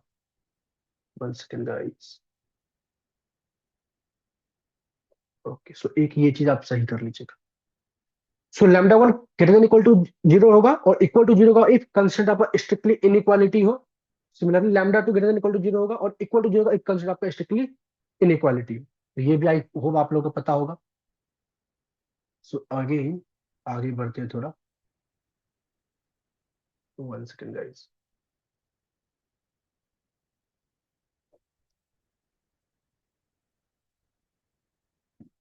ओके, चलिए। और मेरे पास कंस्टेंट क्या है, तो के minus Q one less than equal to zero, के माइनस क्यू टू, इसको मैंने इक्वेशन 3 और 4 दिया। अब ध्यान देखते हैं, ये इक्वेशन 1 बना, ये इक्वेशन 2 बना, ये इक्वेशन 3 बना। कंप्लीमेंट्री स्लैकनेस ये कहती है, और इक्वेशन ये रहा 3 और 4, अच्छा ये 4 एंड इसको 5 बोलना, ठीक है। 4 और 5, एक चीज ये भी ठीक कर लेना। ओके, चलिए। अब ये 4 और 5 को ठीक करने के बाद आते हैं, अब केस कितने बनेंगे। अगर 2 लैम्डा है तो टोटल 4 केसेस बनेंगे, ठीक है। और 4 केसेस में हर चीज को हम लोग प्रूफ करते चलेंगे। सबसे पहले केस 1 मैंने निकाला, क्या बोला, लैम्डा और लैम्डा टू दोनों के दोनों strictly greater than equal to zero रखा है। अगर दोनों के दोनों strictly greater than equal to zero रखा है, तो ऑन दैट टाइम पे जो कंस्ट्रेंट होगा वो इक्वल टू के फॉर्म में होगा। इफ लैम्डा स्ट्रिक्टली इनइक्वालिटी है, तो कंस्ट्रेंट इक्वालिटी में रहेगा। और अगर लैम्डा इक्वालिटी में है, तो कंस्ट्रेंट इनइक्वालिटी में रहेगा। ये पता है ना। तो सिंस दोनों ही लैम्डा स्ट्रिक्टली इनइक्वालिटी में है, तो कंस्ट्रेंट को मैंने इक्वालिटी में रखा। इक्वेशन मेरा 1 क्या था, 1 - 2 Q1 माइनस में लैम्डा, ये था 1, equal to greater than equal to zero. तो जब मैं इसको सॉल्व करूंगा तो इक्वल टू लेके ही करूंगा, लेकिन बाद में जो रिजल्ट आएगा उसको मैं सॉल्व कराऊंगा ऊपर जाके, ठीक है। तो इक्वेशन नंबर 1 मेरा ये था। यहाँ पे मैं क्या कर रहा हूँ, Q1 के प्लेस में के पुट कर रहा हूँ। तो पहले मैंने इक्वेशन नंबर को इतना सॉल्व किया। फिर इक्वेशन नंबर 2 मेरे पास क्या था, ये था। यहाँ पे मैंने Q2 की जगह पे के पुट किया with the help of this. ये इक्वेशन नंबर मेरे पास 2 आ गया। इक्वेशन नंबर 3 मेरे पास ये था, लैम्डा 1 प्लस में लैम्डा 2, लैम्डा 1 प्लस में lambda 2 less than equal to 2 के था। मतलब बस सॉल्व करने टाइम इसको इक्वल टू मान के चल रहे हैं हम लोग, क्योंकि बाद में इसको हम होल्ड कराएंगे। तो लैम्डा 1 प्लस में लैम्डा 2 करके इक्वल टू 2 के किया। अब लैम्डा 1 के प्लेस पे लैम्डा 1 ये वाला वैल्यू पुट किया, लैम्डा 2 के प्लेस पे लैम्डा 2 ये वाली वैल्यू को पुट किया। सॉल्व करके मेरे पास के की वैल्यू आ गई, दैट इज 2/3, ठीक है। अब जैसे के की वैल्यू 2/3 आया, तो सबसे पहले मैं यहाँ पे लैम्डा 1 यूज करके चेक कर रहा हूँ कि लैम्डा 1 क्या रहा है। तो के की वैल्यू 2/3 को जब मैं यहाँ पे पुट कर रहा हूँ, तो 1 माइनस में 2 इंटू में 2/3, तो 1 माइनस में 4/3, और 4/3 1 से बड़ा होता है, तो 1 माइनस में 1 से बड़ा, ये नेगेटिव आ जाएगा। क्या लैम्डा नेगेटिव कभी हो सकता है? नहीं हो सकता। तो कहने का मतलब ये तो यहीं पे होल्ड नहीं किया, नॉट पॉसिबल। तो कहने का मतलब ये केस यहीं पे फेल हो चुका है, आगे इसको करने की जरूरत ही नहीं है। क्लियर है। कहता है केस 2 में क्या करते हैं। केस 2 में मैंने बोला कि लैम्डा 1 इक्वल टू जीरो है, तो अगर लैम्डा 1 इक्वल टू जीरो है, तो इसके करस्पॉन्ड में जो कंस्टेंट होगा वो इनइक्वालिटी के फॉर्म में होगा। तो अगर लैम्डा 1 इक्वल टू जीरो है, तो के minus Q1 should be greater than zero. Clear. और दूसरा केस क्या है, लैम्डा 2 पॉजिटिव है, मतलब लैम्डा 2 इनइक्वालिटी में है, तो लैम्डा 2 के करस्पॉन्ड में जो कंस्टेंट है वो इक्वालिटी में होगा, तो के इक्वल टू Q2, ठीक है। तो यहाँ पे इसको इस तरीके से लिख चुके हैं। आगे देखिए, फिर अगेन इक्वेशन 1 को यूज किया। इक्वेशन 1 में मेरे पास ये था, आज लैम्डा 1 को मैंने जीरो लिया, तो लैम्डा 1 के प्लेस पे जीरो पुट करके क्यू की वैल्यू निकाल, दैट इज 1/2, ठीक है। फिर इक्वेशन नंबर 2 लिखा। और किस इक्वेशन नंबर 2 में मेरे को लैम्डा 2 आज पता नहीं है, लेकिन ये पता है कि के Q2 के बराबर होगा, क्योंकि अगर लैम्डा 2 पॉजिटिव है, तो इसका कंस्टेंट जो है वो क्वालिटी के फॉर्म में होगा। तो Q2 की जगह पे मैंने के लिख दिया। तो लैम्डा 2 को सॉल्व करते हुए क्या करते हैं, सॉरी, Q2 की जगह मैंने के लिख दिया, तो मेरे पास ये वाला टर्म आ गया, ठीक है। अब आते हैं इक्वेशन नंबर 3 में लैम्डा 1 प्लस में lambda 2 must be equal to 2 के। तो लैम्डा 1 मेरा जीरो है, लैम्डा 2 को मैंने ये वाला टर्म को यहाँ पे पुट किया, तो मेरे पास ये आ गया। अब इसको सॉल्व किया, तो के बराबर 3/4 आ गया। क्लियर है। अब जैसे के बराबर 3/4 आया, इसको लेके गए फिर यहाँ पे, सो दैट कि मेरे को लैम्डा 2 आ जाए। तो जैसे यहाँ पे मैं लेके गया हूँ, इसको पुट मैंने किया, तो लैम्डा 2 की वैल्यू मेरे को 1.5 आई। क्या 1.5 हो सकती है? यस, हो सकती है, क्योंकि लैम्डा 2 आपका पॉजिटिव है, तो ये 1.5 हो सकती है। 1.5 इज अ पॉजिटिव नंबर, ठीक है। तो कहता है आपने यहाँ से के निकाला, जो कि वैलिड है। Q2 निकाला, वो भी वैलिड है। और Q1 निकाला, वो भी वैलिड है। और लैम्डा 2 निकाला, वो भी वैलिड है। और लैम्डा 1 जीरो, तो वो तो है, ठीक है। लेकिन आप इतना नहीं छोड़ सकते, क्योंकि यहाँ पे आपको जो ये एक कंस्ट्रेंट जो लगाए थे आपने, यहाँ पे ये वाला, ले अभी, क्योंकि आपके अभी सारे के सारे आपने इक्वल टू, ये तीनों इक्वेशन को इक्वल टू करके आपने चेक किया ना। समझ में आ रहा है। ये लेस देन भी तो होल्ड कर सकता है। तो आपको ये चेक करना है कि जो भी आउटपुट आया, जो भी Q1 Q2 लैम्डा 1 लैम्डा 2 ये सब आया है, उस पे ना ये होल्ड करे। मतलब कि ऐसा ना हो जाए कि किसी पर्टिकुलर पॉइंट पे लैम्डा 1 Q1 सब पुट करो और ये वाली वैल्यू बड़ी आ जाए, तो फिर तो कहानी क्लोज हो जाएगी ना। तो अब मैं बारी बारी से 1 2 3 भी चेक करूंगा। जब सब कुछ हो गया, अब बारी बारी से मैं 1 2 3 भी चेक करूंगा। देखो मैंने चेक किया अलग से फिर से।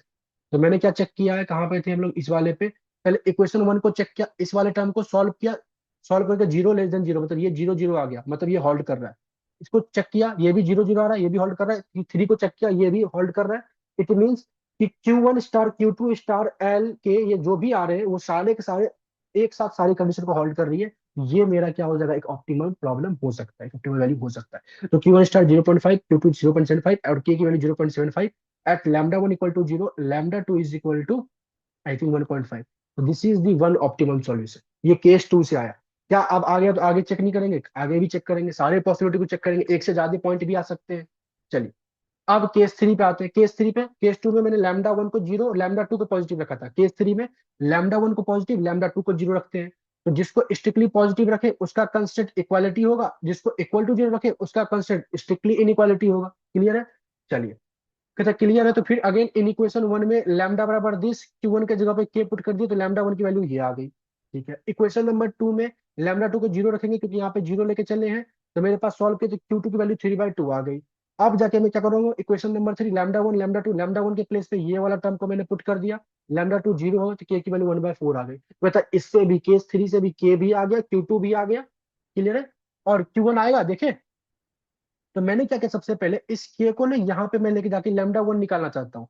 तो मैंने जब के को यहाँ पे ले जाके लैम्डा 1 निकाला तो लैम्डा 1 1/2 आया। 1/2 एक पॉजिटिव नंबर है, यस, तो ये भी होल्ड कर गया। आप क्या कर सकते हैं, अब मैं इस के को यूज करके, ध्यान से देखो इक्वेशन नंबर 2 में जब मैं लैम्डा 2 को 0 रख रहा हूँ तो ये वाली इनइक्वालिटी भी होल्ड करनी चाहिए ना, Q2 वाली इनइक्वालिटी भी होल्ड करनी चाहिए। जो भी के और Q2 की वैल्यू आई है उस पर ये तो होल्ड करनी चाहिए। तो वो होल्ड कर रही है नहीं होल्ड कर रही वो चेक करते हैं। तो के की वैल्यू 1/4 है, Q2 की वैल्यू 3/2 है। तो 1/4 माइनस में 3/2, क्या ये पॉजिटिव है? नहीं, ये लेस देन 0 है। 1/4 छोटा नंबर है 3/2 से। तो कैपेसिटी आपके पास 1/4 का ही और Q2 आप 3/2 बना रहे हो, क्या ये पॉसिबल है? Not possible. आप चाहो तो यहाँ पे भी ये चेक कर सकते हो इस वाले में, ये के माइनस Q1 ये पॉजिटिव आएगा आपके पास। 3/4 माइनस में 1/2, 3/4 माइनस में 1/2 एक पॉजिटिव नंबर होता है। क्लियर है? चलिए, तो ये समझ में आ गया, तो ये नॉट पॉसिबल ये भी, तो केस 3 भी रिजेक्ट हो गया। अब केस 4 जहाँ पे दोनों को इक्वल टू 0 रखे हैं, दोनों को इक्वल टू 0 रखेंगे तो के माइनस Q1 और दोनों का कंस्टेंट स्ट्रिक्टली इक्वल इनइक्वालिटी रहेगा। तो लेकिन यहाँ इक्वेशन 1 में लैम्डा 1 को 0 रखे तो Q1 आ गया 1/2, इक्वेशन 2 में लैम्डा 2 को 0 रखे तो Q2 आ गया 3/2। जैसे ही Q2 3/2 आ गया तो यहीं पे कहानी तो क्लोज हो जानी चाहिए, क्योंकि Q3 अगर 3/2 आएगा बट के निकालते हैं, तो के निकालेंगे तो लैम्डा 1 लैम्डा 2 0 है, के की वैल्यू 0 आ गया, के है 0 और आउटपुट बना रहे हो 3/2, मतलब कैपेसिटी है 0 का, आउटपुट बना रहे हो 3/2, क्या ये कभी हो सकता है? देखो होल्ड ही नहीं किया, नॉट पॉसिबल, तो आप जाओगे नहीं। इट मीन 4 केसेस में ओनली एक ही केस होल्ड किया, केस नंबर 2, तो ओनली केस नंबर 2 से ये आपके पास ऑप्टिमल कंडीशन आएगा। समझ में आया? तो इस तरीके से सारे होल्ड आपको कराने हैं, सारी वैल्यू चेक करके। क्लियर है? This is your question number 9। Okay. अच्छा, मैंने आपको बताया था कंस्ट्रेंट गिवन हो एग्जाम में, एग्जाम में कंस्ट्रेंट दे दे तब तो जो देगा उससे काम करेंगे, ना दे तो आप सारी पहलू पे काम करोगे। चलिए आगे। अब आता है क्वेश्चन नंबर 9 हो गया। चलो लास्ट क्वेश्चन नंबर 10। ठीक है, अभी वैसे 100 नंबर क्वेश्चन कर चुके हैं बट फिर भी और भी क्वेश्चन है उसको भी देखते हैं।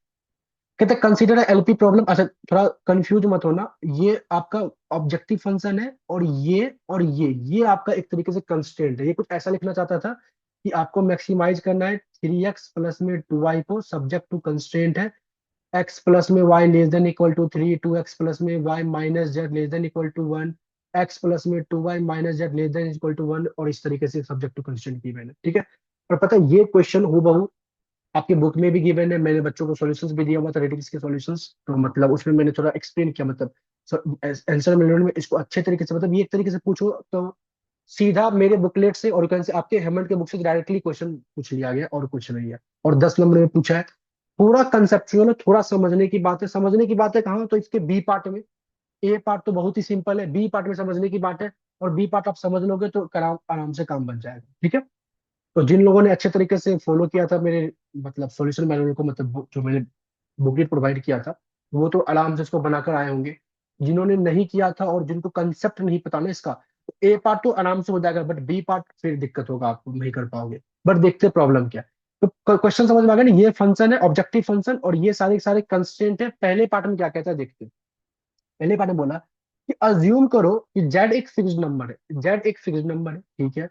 Solve the problem at Z equal to 0, Z equal to 4। इसने बोला कि अगर जेड की वैल्यू 0 है तो उस प्रॉब्लम को सॉल्व करो। जैसे ही जेड की वैल्यू 0 होगा तो सारे के सारे कंस्टेंट एक्स वाई के फॉर्म में आ जाएंगे, मतलब यहाँ जेड की 0 पुट कर दोगे, 0 पुट कर दोगे। क्लियर है?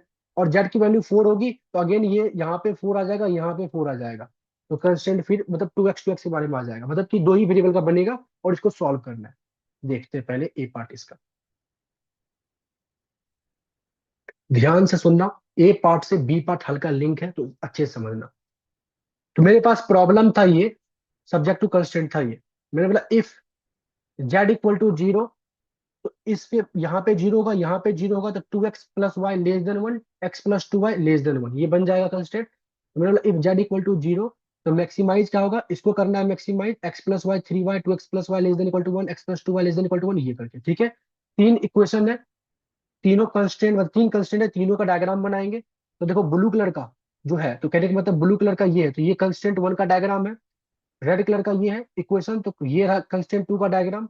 और तीसरा वाला ये रहा आपके पास, तो मैंने डायग्राम मतलब लीनियर डायग्राम बनाने आता है ना सभी को, क्लियर है। ये कहता है लेस देन है, तो मतलब ये सारा रीजन होगा, इसके पीछे इसके पीछे इसके पीछे सबके पीछे ही, मतलब नीचे की तरफ आएंगे। और कॉमन रीजन आपको बस इतना दिखेगा, ये जो मैंने येलो कलर से आपको शेड करके दिखा रहा हूँ, बस ये कॉमन रीजन, जिसमें कि तीनों कंस्टेंट होल्ड कर रहा है, मतलब तीनों का फिजिकल रीजन आ रहा है, क्लियर है। तो कहने का मतलब इस कॉमन में एक तो 0.0 है, एक तो ये है 1/2, 0, और एक तो ये है 0,1/2, और एक इन दोनों का इंटरसेक्शन, ये कौन सा इंटरसेक्शन है, तो ये दो ग्रीन और रेड, मतलब इक्वेशन नंबर 2 और इक्वेशन नंबर 3 का इंटरसेक्शन है। तो इक्वेशन 2 और इक्वेशन 3 के इंटरसेक्शन से हमने क्या निकाला है, ये वाली वैल्यू, मतलब 1/3 तो मैंने लिखा कि मेरे पास चार पॉइंट आए, चारों पॉइंट पे मैंने फंक्शन की वैल्यू चेक किया, सबसे बड़ी वैल्यू मेरे को 5/3, मतलब कि इक्वेशन 2 और 3 के जो इंटरसेक्शन से जो पॉइंट आया था, उससे मेरे को मैक्सिमाइज आया, क्लियर है। चलिए, अब एक चीज ध्यान से देखना, क्या देखना, जब आपका जेड जीरो था, क्लियर, जब आपका जेड जीरो था, तो सेकेंड एंड थर्ड वाले का जो राइट हैंड साइड वाली वैल्यू थी वो वन थी। मैं समझा रहा हूँ, आगे आगे समझाएगा। If your Z is equal to zero, तो सेकेंड वाले का, अच्छा की बात बताओ, कोई भी लाइन का जो इंटरसेप्ट है वो कहाँ पे आएगा, वो किस पे डिपेंड करता है, राइट हैंड साइड वाली वैल्यू पे, एज वेल एज एक्स और वाई के कॉफिशिएंट पे। तो मेनली हम लोग ऐसा मान के चलते हैं कि जो स्लोप है किसी भी पर्टिकुलर लाइन का स्लोप जो है, वो एक्स और वाई के कॉफिशिएंट पे डिटरमाइन डिपेंड करता है। और इंटरसेप्ट जो है वो मेनली राइट हैंड साइड वाली वैल्यू पे डिपेंड करता है। इतनी बात समझ में आ गई। तो मैंने बोला कि जब एक्स की जेड की वैल्यू जीरो थी, तो आपका जो था ये वन बन रहा था और ये थ्री बन रहा था। तो इस पर्टिकुलर टाइम पे जो इक्वेशन 2 और इक्वेशन 3 था, ये इक्वेशन नंबर 1 के अंदर था। इक्वेशन 1 बहुत बाहर था, इक्वेशन 2 और 3 अंदर था। तो आपने अपने ऑप्टिमल सॉल्यूशन को निकालने के लिए इक्वेशन 1 का कोई यूज ही नहीं किया। इस टाइम पे इक्वेशन 1 आपका एक रिडंडेंट इक्वेशन है, जिसका आप कोई यूज ही नहीं कर रहे हो। कब, जब जेड जीरो थी। सिमिलरली जब जेड की वैल्यू वन होगी, जब जेड की वैल्यू वन होगी, तो इस टाइम पे भी ये टू रहेगा, ये टू रहेगा। और अगर ये टू टू रहेगा, तो अगेन जो इंटरसेप्ट बनेगा वो इस टू के रेंज में बनेगा। अभी भी क्या होगा, ये वाला लाइन जो है बाहर रहेगा, ये वाला लाइन क्या रहेगा, बाहर रहेगा। और अगर ये वाला लाइन बाहर रहता है, तो अगेन जो प्रॉब्लम की सॉल्यूशन आपके पास आएगा वो क्या आएगा, इन्हीं दो इक्वेशन को सॉल्व करके, तो इक्वेशन 1 स्टिल रिडंडेंट बनेगा। तो मैं इतना कह रहा हूँ कि जब जेड जीरो था तब भी इक्वेशन 1 रिडंडेंट था, जेड की वैल्यू 1 होगी तब भी वो रिडंडेंट होगा। लेकिन अगर जेड की वैल्यू 2 रह जाती है, लेट अस सपोज जेड की वैल्यू 2 होती है, तो जेड की वैल्यू जैसे यहाँ पे 2 लिखोगे, तो ये 2 इस तरफ आएगा, तो ये 1+3, ये 1+3, फिर 1+2, 1+2, तो 3 आ जाता है, राइट हैंड साइड वाली 3 आ जाएगी। ध्यान सुनो, इफ जेड इक्वल टू 2 हो जाए, तो राइट हैंड साइड वाली वैल्यू क्या हो जाएगी, 3 हो जाएगी। तो 3 हो जाएगी, तो इस टाइम पे मैं कह सकता हूँ कि इक्वेशन 2 और 3 का भी जो इंटरसेप्ट है, वो यहाँ पे या यहाँ पे कहीं के बीच में लाई कर सकता है। और ऑन दैट टाइम मैं कह सकता हूँ कि इक्वेशन जो 1 है, वो भी एक रोल निभा सकता है, वो भी किसी न किसी लाइन से इंटरसेक्ट कर सकता है। इतनी बात समझ में आ गई। चलिए, यानी मतलब हो सकता है उस टाइम पे जो लाइन हो कुछ ऐसा बने, एक लाइन ऐसा बने और एक लाइन ऐसा बने। इस पर्टिकुलर टाइम पे भी कॉमन एरिया सॉल्यूशन आएगा इक्वेशन 1 एंड 2 एंड 3 से भी, लेकिन इस लाइन को बस टच कर रहा है। कब कर रहा है, 2 तक। लेकिन जैसे ही, ध्यान सुनिएगा, जैसे ही अगर मैं जेड की वैल्यू 2 से बड़ा रखूं, 2 से बड़ा मान लेते 3 रख लेता हूँ, तो 3 रखूंगा, तो यहाँ पे 3 3 करोगे तो ये इस तरफ आके +3 हो जाएगा, ये 4 हो जाएगा, ये 4 हो जाएगा, क्लियर है।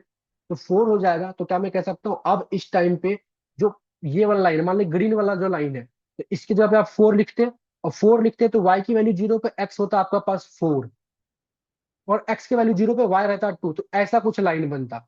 अब ऐसा कुछ लाइन बनता एक, और एक लाइन बनता कुछ ऐसा।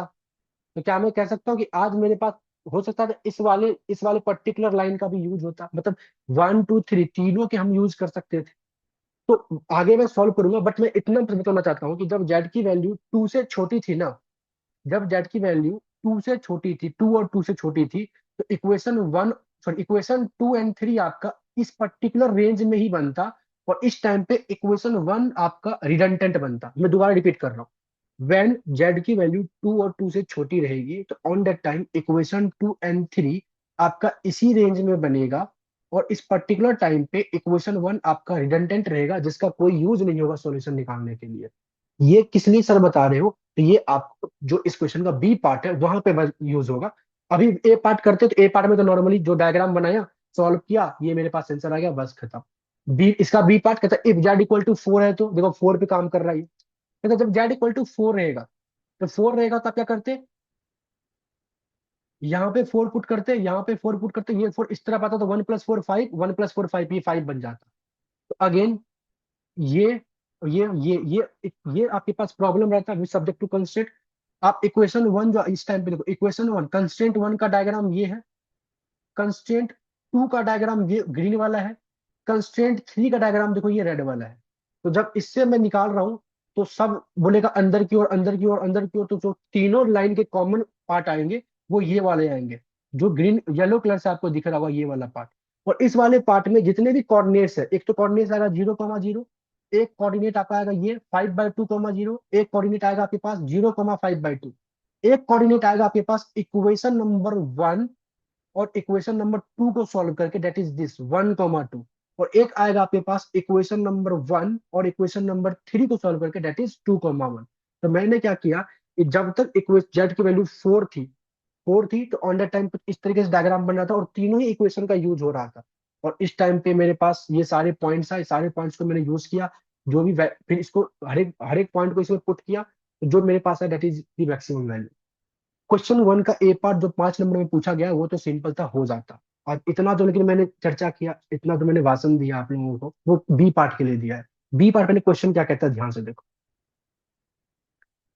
सो देखते, कहता है बी पार्ट, कहता है सॉल्व की दी प्रॉब्लम, आपको सॉल्व करना है प्रॉब्लम क्या चीज के लिए?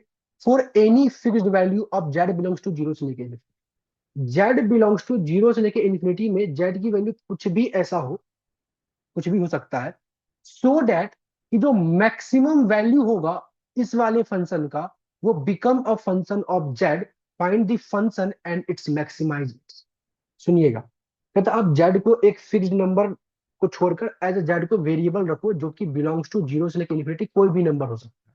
तो जेड की वैल्यू जीरो से इन्फिनिटी जब कोई भी वैल्यू हो सकता है, तो उस पर्टिकुलर टाइम पे जो आपका क्राइटेरिया फंक्शन था, ये वाला ऑब्जेक्टिव फंक्शन था, इसकी सबसे मैक्सिमम वैल्यू क्या हो सकती है, कब मैक्सिमाइज होगा, वो आपको बेसिकली बताना है। और उसको मैक्सिमाइज, तो मैक्सिमम वैल्यू कब क्या होगा, कब होगा, और उसकी वैल्यू क्या होगी, वो आपको बताना है। क्लियर है?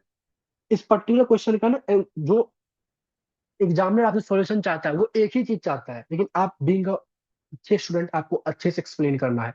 मैं आपको बताऊंगा इसका रिक्वायर्ड आंसर क्या है, मतलब एग्जैक्टली मैं आपको शो क्या करना चाहिए था, बाकी एक्स्ट्रा क्या सब शो कर सकते हो। ध्यान से देखो, मेरा मतलब जब जेड जीरो से लेकर इन्फिनिटी होगा, तो फंक्शन तो मेरे पास यही है, ऑब्जेक्टिव फंक्शन यही है। अब जहां जहां पे माइनस जेड था, जेड को इस तरफ शिफ्ट कर दिया, तो 1 + z 1 + z इस तरीके से आगे। ठीक है? अब बातों को समझना, मैं क्या करूं, पहले इसको सॉल्व करते, फिर मैंने बोला कि the point on the extrema X star Y star lie on the constraint line. जो एक्सट्रीमा पॉइंट होगा, जो अभी तक हम लोग देख पा रहे थे, if Z equal to 0, if Z equal to 4, तो वो क्या होगा, कंस्ट्रेंट लाइन पे लाई करेगा ना। सिंपल सी बात है, सिंपल सी बात है, जो भी पॉइंट्स आप यहाँ आएंगे तो डेफिनेटली कंस्टेंट पॉइंट पे, क्योंकि ध्यान से देखो, 0 0 पे तो कभी मैक्सिमम वैल्यू हो नहीं सकती। 3 और 2 दोनों के दोनों एक पॉजिटिव नंबर है, तो एक्स और वाई जितना बढ़ाओगे, सिंस आपको कंस्टेंट में दे रखा है कि एक्स भी पॉजिटिव है, वाई भी पॉजिटिव है, ध्यान सुनिएगा, 3 और 2 एक पॉजिटिव नंबर है, एक्स वाई एक पॉजिटिव नंबर है, तो क्या मैं कह सकता हूँ कि 0 0 तो कभी इसका मैक्सिमा हो ही नहीं सकता। 0 0 के अलावा कोई नंबर मैक्सिमा होगा, और 0 0 के अलावा कोई भी नंबर अगर इसका मैक्सिमा होगा, तो वो नंबर इस तीनों इक्वेशन पे आने चाहिए, तीनों में से किसी एक पे आने चाहिए या किसी दो पे आने चाहिए, मतलब आपके कंस्ट्रेंट को होल्ड करना चाहिए। समझ में आ रहा है? बीच से तो कुछ नहीं निकाल लोगे ना, जो कंस्ट्रेंट को होल्ड करेगा उसी को तो निकालोगे। वही मैंने लिखा कि the point of extrema X star S जो भी एक्स स्टार वाई स्टार का वैल्यू आएगा वो डेफिनेटली कंस्ट्रेंट पे लाई करेगा, कंस्ट्रेंट लाइन पे। कहता है बिल्कुल सही। मैंने कुछ केसेस बनाए। क्या केसेस बनाए? हो सकता है, क्या हो सकता है? तो जो कंस्ट्रेंट आपका जो सॉल्यूशन आए वो इक्वेशन 1 और 2 को सॉल्व करके आए। मतलब जो आपका सॉल्यूशन, वो फिजिबल रीजन का जो सॉल्यूशन आए वो 1 और 2 को सॉल्व करके आए। जैसे कि आपको पहले वाले में दिख रहा होगा, मतलब इफ जेड इक्वल टू 0 था तो 2 और 3 से आ रहा था। इफ जेड इक्वल टू 4 था तो 1 2 3 का सॉल्व कर रहे थे। तो मैंने बोला कि कुछ पॉसिबिलिटी ली। हो सकता है 1 और 2 को, इन दोनों को सॉल्व करके आपके पास ऑप्टिमल पॉइंट मिले। हो सकता है 2 और 3 को सॉल्व करके ऑप्टिमल पॉइंट मिले। हो सकता है 1 और 3 को सॉल्व करके ऑप्टिमल पॉइंट मिले। तो ये 3 डिफरेंट केसेस हो सकते हैं। क्लियर है? कहता है बिल्कुल सही। तो मैंने वही किया है, देखो। मैंने बोला if X star Y star lie on first and second constraint. मैं निकाल नहीं रहा हूँ इन सॉल्यूशन, मैं निकाल रहा हूँ अगर वो जो मैक्सिमा मिनिमा है। सुनिएगा, मैं ऐसा नहीं बोल रहा हूँ कि इसी पे लाई करेगा, मैं ऐसा बोल रहा हूँ कि वो जो मैक्सिमा मिनिमा है, मतलब एक्स स्टार और वाई स्टार जो ऑप्टिमल पॉइंट है, अगर वो फर्स्ट और सेकंड कंस्टेंट पे लाई करेगा तो डेफिनेटली सी बात है ये X star and Y star आप क्या इसी फर्स्ट एंड सेकंड को सॉल्व करके निकाल रहे होते। तो जब मैं इस टाइम पे फर्स्ट एंड सेकंड को सॉल्व करूंगा तो सॉल्व करके मेरे पास एक्स की value in terms of Z आएगा Z-2, वाई की वैल्यू आएगा 5 - जेड। तो this is the optimal point. अभी है नहीं, बट मैं बोल रहा हूँ कि अगर 1 और 2 कंस्टेंट को सॉल्व करके ऑप्टिमल पॉइंट आता तो एक्स और वाई की value in terms of Z जो होती वो ये होती Z-2, 5 - जेड। ठीक है। Case number 2, if X star Y star lies second और थर्ड। अगर सेकेंड और थर्ड को सॉल्व करके अगर एक्स स्टार वाई स्टार आता तो डेफिनेटली सी बात है सेकेंड एंड थर्ड इक्वेशन को आप सॉल्व करके निकालते। तो ये है सेकेंड इक्वेशन, ये है थर्ड इक्वेशन। इन दोनों को जब आप सॉल्व करोगे, मतलब इसको मल्टीप्लाई कर देना 2 से, तो आपके पास देखो यहाँ पे सॉल्व करके आ रहा है एक्स Z+1/3 और y की वैल्यू भी आ रही है Z+1/3। तो मतलब की है कि सेकेंड एंड थर्ड को सॉल्व करके जो भी इक्वेशन आपके पास आएगा, जो भी पॉइंट्स आएंगे, वो x और y in terms of z जो आएगा वो Z+1/3 होगा। क्लियर है? फिर मैंने तीसरा पार्ट बोला, केस 3। हो सकता है कि एक्स स्टार और वाई स्टार लाई करे फर्स्ट एंड थर्ड क्वाड्रेंट पे। तो आप क्या करोगे, first constraint, sorry not quadrant, ये कंस्टेंट लिखा हुआ है, ठीक है। तो first constant and third constant को सॉल्व करोगे तो आपके पास क्या आएगा, y बराबर Z-2 और x बराबर 5 - जेड। केस 1 और केस 3 ना आपस में सेम ही है, बस थोड़ा इंटरचेंज हो गया। केस 1 में देखोगे तो आपके पास x की वैल्यू थी Z-2 और y की वैल्यू थी 5 - जेड। केस 3 में y की वैल्यू Z-2 है, x की वैल्यू 5 - जेड है, तो थोड़ा इंटरचेंज हो गया है, बाकी चीजें वही है। तो मैंने कुछ केसेस बनाए, 3 केसेस बनाए, और 3 केसेस से बस मैं ये बोलना चाहता था कि अगर 1 और 2 से सॉल्यूशन आता तो X Y in terms of Z क्या होता, वो मैंने लिखा। 2 और 3 से आता तो क्या होता, और 1 और 3 से आता तो क्या होता। तो 3 डिफरेंट मेरे पास केसेस थे। केस 1 से एक्स और वाई की इन टर्म्स ऑफ जेड वैल्यू मेरे पास ये आई। केस 2 से एक्स और वाई की इन टर्म्स ऑफ जेड वैल्यू मेरे पास ये आई, फिर केस 3 से। और केस 2 से मेरे पास एक्स और वाई की जेड वैल्यू मेरे पास ये आई। ठीक है। मैंने बोला कि अगर केस 1 मान लेते अप्लाई होता आपके मैक्सिमा में, तो ये एक्स और वाई की वैल्यू आप अपने ऑब्जेक्टिव फंक्शन में पुट करते, दैट इज 3x प्लस में 2y, जिसको आपको मैक्सिमाइज करना था। एक्स के जगह पे Z-2, वाई के जगह पे 5 - जेड पुट करते तो आपके पास Z+, मतलब इसको सॉल्व जब करोगे तो Z+4 आता, मतलब मैक्सिमम वैल्यू आता है आपके पास Z+4। इफ, सुनिएगा, इफ कंस्ट्रेंट 1 और कंस्ट्रेंट 2 को सॉल्व करके ऑप्टिमल पॉइंट आता, जो कि केस 1 बता रहा है, on the time X star and Y star की value in terms of Z ये आती, और इसको जब आप अपने ऑब्जेक्टिव फंक्शन में पुट करते तो ऑब्जेक्टिव फंक्शन की जो ऑब्जेक्टिव वैल्यू आती इन टर्म्स ऑफ जेड वो Z+4 आती। ठीक है। केस 3 क्या कहता है, केस 3 में मतलब अगर आप कंस्ट्रेंट 1 और कंस्ट्रेंट 3 को सॉल्व करके आप एक्स स्टार वाई स्टार निकालते, उस टाइम पे जो ऑब्जेक्टिव फंक्शन की वैल्यू आती है वो 11 - जेड आती। ठीक है। केस 2 क्या कहता था, अगर कंस्ट्रेंट 2 और कंस्ट्रेंट 3 इन दोनों को सॉल्व करके आप अगर एक्स वाई निकालते और इसको जब पुट करते ऑब्जेक्टिव फंक्शन में, तो आपके पास जो मैक्सिमम वैल्यू आती है वो ये आती। तो maximum value can be in terms of Z, वो Z+4 हो सकता है, 11 - जेड हो सकता है, और 5/3 Z+1 हो सकता है। इन्हीं 3 में से कोई मैक्सिमम नंबर हो सकता है। लेकिन ये किस पे डिपेंड करता है, इन टर्म्स ऑफ जेड पे डिपेंड करता है। क्या मैक्सिमम होगा वो निकालेंगे। ठीक है। लेकिन मुझे पहले ये निकालना था कि आप एक्स वाई की वैल्यू निकालो इन टर्म्स ऑफ जेड, और ऑब्जेक्टिव फंक्शन की वैल्यू निकालो इन टर्म्स ऑफ जेड। तो एक्स वाई की value in terms of Z तीन डिफरेंट केसेस से अलग अलग हो सकते हैं, और उससे ऑब्जेक्टिव वैल्यू क्या होगा वो भी हम लोगों ने निकाल लिया अलग अलग, ठीक है। अब लेकिन मेरे को मैक्सिमम क्या नंबर हो सकता है वो सब भी बताने हैं ना, क्योंकि एग्जैक्टली मैं बताता हूँ एग्जामिनर क्या चाहता है आपसे। इतना कर लेते हो आप, ध्यान से देखो। मैंने बोला कि सारी कहानी तो मेरे को जेड से पता चल रही है, मतलब जेड+4, मतलब मेरे पास जेड जो आया, या तो जेड+4 ये ऑप्टिमम वैल्यू हो सकता है, या तो 11 - जेड ये हो सकता है, या तो ये हो सकता है। तो अब जेड की क्या वैल्यू होगी वो डिपेंड करता है कि आपका ऑप्टिमम वैल्यू क्या होगा। चलिए, अब आते हैं हम लोग आगे। फिर मैंने बोला इफ, ध्यान सुनिएगा। अब आते हैं क्वेश्चन में, जो अभी मैंने क्वेश्चन नंबर ए पार्ट में ज्ञान में दे रहा था आपको, उसको लेकर बात करते हैं। ध्यान से देखो, मेरे पास फंक्शन कहाँ है, अभी केस टू का फंक्शन लिखा था ना, ये वाला। ये मेरे पास प्रॉब्लम है, इतने पार्ट को देखो, ये मेरे पास प्रॉब्लम है। कहता ठीक। कहता एक बात बताइए, अगर ये 1+z और 1+z इस थ्री से छोटा रहता, क्योंकि अभी मैंने पहले पार्ट में बताया था, इफ 1+z is <3 और z is <2, जीरो से बड़ा <2, डेफिनेटली जेड भी जीरो से तो बड़ा होगा, बट दो से छोटा होता। इफ z is <2 होता, तो डेफिनेटली सी बात है 1+z जो है वो थ्री से छोटा होता। और जब भी 1+z थ्री से छोटा रहता, तो आपका पहला वाला कंस्ट्रेंट एक रिडंडेंट बनता, क्योंकि z जब जीरो था, यहाँ पे देखो,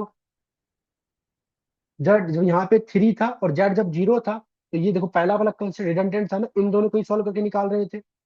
जब जब आपके पास z की वैल्यू 2 तक लाई करेगी, तो जो सेकेंड एंड थर्ड कंस्टेंट है वो इस रेंज में कहीं ना कहीं आएगा, और ये वाला आपका एक रिडंडेंट कहेगा, इसका कभी यूज ही नहीं करोगे। तो मैंने यहाँ पे कुछ लिखा है आपको, क्या लिखा है, सबसे इंपॉर्टेंट यही लाइन था basically. So if 1+z is <3 और इसको सॉल्व करेंगे z <2 आएगा, तो equation 1 will redundant and solution will come by solving equation 2 and 3 in second case, जो कि सेकेंड केस बताता है। और ऑन दैट टाइम जो ऑप्टिमम वैल्यू होगा वो ये होगा। क्लियर है? कहता है बिल्कुल सर, ये क्लियर है।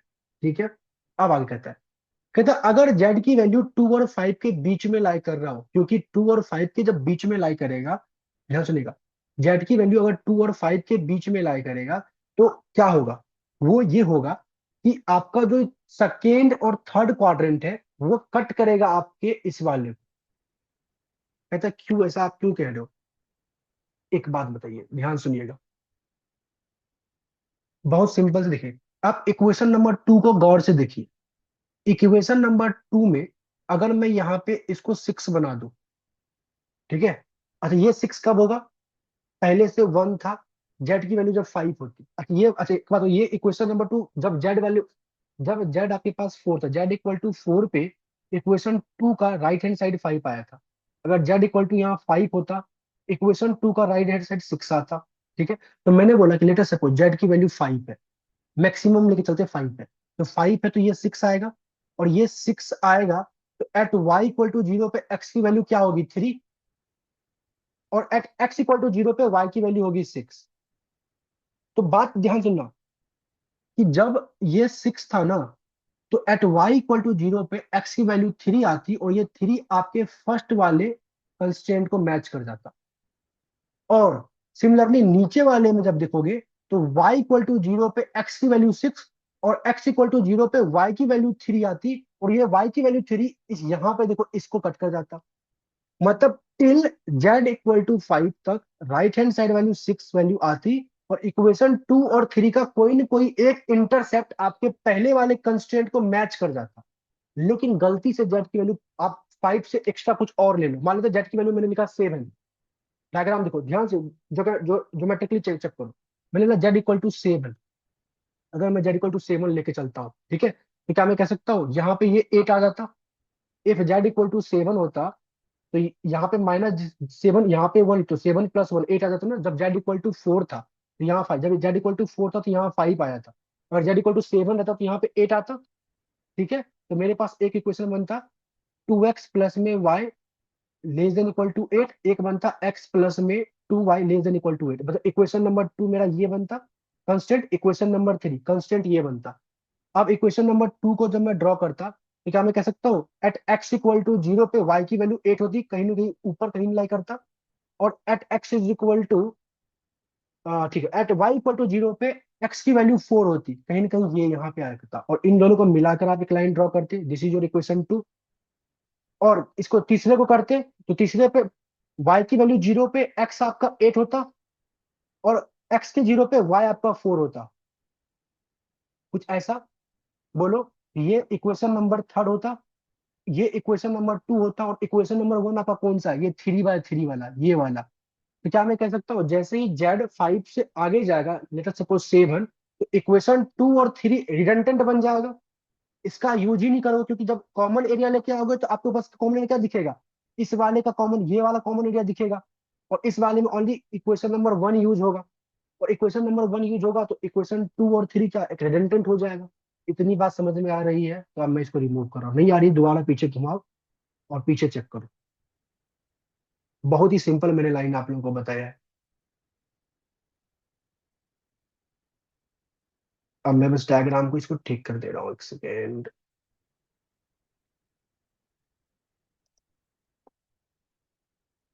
आप लोग को एक मिनट टाइम भी मिल गया सोचने का, सोचो सोचो।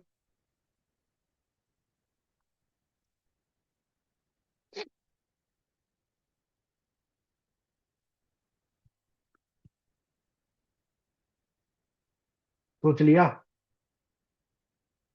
1 second guys, where is eraser.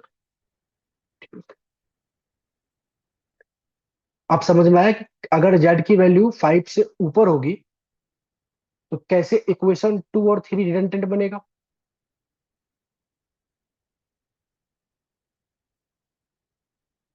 बोलो, समझ में आ रहा है या फिर और भी मेहनत करनी पड़ेगी इसमें?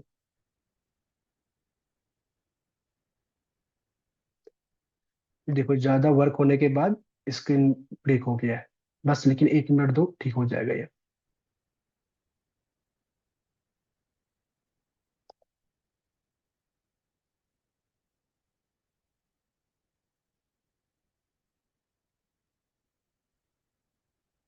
आई होप आप लोगों को विजिबल हो।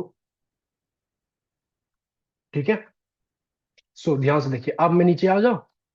तो अब मैंने बोला कि पहले तो अगर जेड ऐसा होता है तो आपके पास ये होता, अगर जेड की वैल्यू 5 से बड़ी होती है तो इस टाइम पे then only constraint 1 is feasible, सिर्फ कंस्ट्रेंट 1 फिजिबल होगा, और बाकी सब आपके पास फिजिबल नहीं होंगे। अरे भाई नीचे का भी आ जाओ, हाँ। So only constraint 1 is feasible, और अगर कंस्ट्रेंट 1 फिजिबल होता है, ध्यान से सुनो, आप डायग्राम फिर से आओ। अगर कंस्ट्रेंट बस 1 ही फिजिबल होता है तो क्या मैं कह सकता हूँ आप इसकी बात कर रहे हो, इस वाले डायग्राम, इस वाले ट्रायंगल की बात कर रहे हो। कंस्ट्रेंट 1 का डायग्राम देख लो, बस सिंपल सी बात है। तो कंस्टेंट वन वाले ट्रायंगल में आपके पास कौन कौन से पॉइंट आएंगे, एक तो 0,3, एक तो 3,0, और एक तो 0,0। और आपके पास फंक्शन क्या है, 3x प्लस में 2y। 0,0 पे ये 0 बना देगा, 0,3 पे ये 6 देगा, और 3,0 पे ये 9 देगा। तो क्या मैं कह सकता हूँ उस पर्टिकुलर केस में 3,0 विल बी दी मैक्सिमम। 3,0 पे 9 आएगी फंक्शन की वैल्यू, मतलब मैक्सिमा वैल्यू। 0,3 पे 6 आएगी, और 0 पे 0 आएगी, तो सबसे बेटर 9 है ना।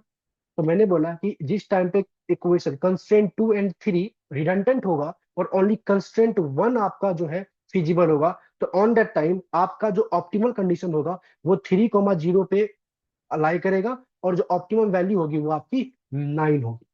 तो जेड जब आपके 2 से कम होगा, सुनिएगा, जेड जब जेड की वैल्यू जब आपके 2 और 2 से कम होगी, तो ऑन दैट टाइम जो मैक्सिमम ऑप्टिमम वैल्यू होगी वो ये होगा। अब जो 2 से कम कुछ भी हो सकता है, तो जो भी नंबर होगा उस पर डिपेंड करके आप निकालोगे। और जेड की वैल्यू अगर आपके पास 5 से ज्यादा होता है, तो ऑन दैट टाइम जो आपके पास मैक्सिमम वैल्यू होगी वो ये होगी, 9 होगी। और 3,0 विल योर ऑप्टिमल पॉइंट।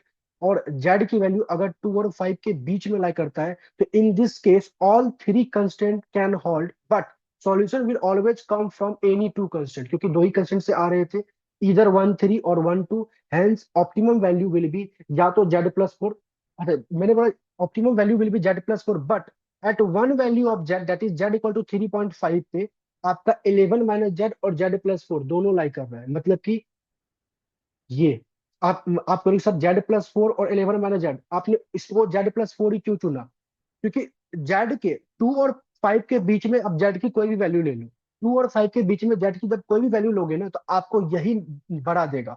और अगर यही बढ़ा देगा तो मतलब इस वाले केस को ही लेके चलोगे। ओनली एक 3.5 पे, एट जेड इक्वल टू 3.5 पे ये दोनों आपस में इक्वल होंगे। कहते सर आप ये कैसे निकाले, तो मैंने इन दोनों इक्वेशन को सॉल्व करके निकाल लिया। एट जेड इक्वल टू 3.5 पे इसकी वैल्यू भी 7.5 आएगी, 3.5 प्लस में 4, और इसकी वैल्यू आएगी 7.5, 11 माइनस में 3.5 दैट इज 7.5। इसके अलावा आप कुछ और ले लो, आप 4 ले लो, तो 4 लोगे तो ये देगा आपको 8 और ये देगा आपको 7, तो बताओ ये बेस्ट है ना। अगर आप 3 लोगे तो फिर आगे चेक कर, देखो सिंपल सी बात है। अगर एक नॉर्मल सी बात बताऊं ना आपको, यहाँ पे एग्जामिनर ने आपसे सिर्फ और सिर्फ ये वाला लाइन का डिमांड कर रहा है कि मैक्सिमम वैल्यू क्या हो सकती है। क्योंकि अब मैं समझा दूं कैसे, क्योंकि आप जेड की वैल्यू 0 से लेकर 5 के बीच में कुछ भी ले लो, आपका जो ऑप्टिमल पॉइंट है, आप जब जेड इक्वल टू 0 लिया था आपने, तो आपका ऑप्टिमल पॉइंट क्या आया था, जेड इक्वल टू 0 पे 5/3 आया था। जैसे जेड को आपने बढ़ाया, ऑप्टिमल पॉइंट आपका बढ़ा, कितना बढ़ा, 8 हुआ।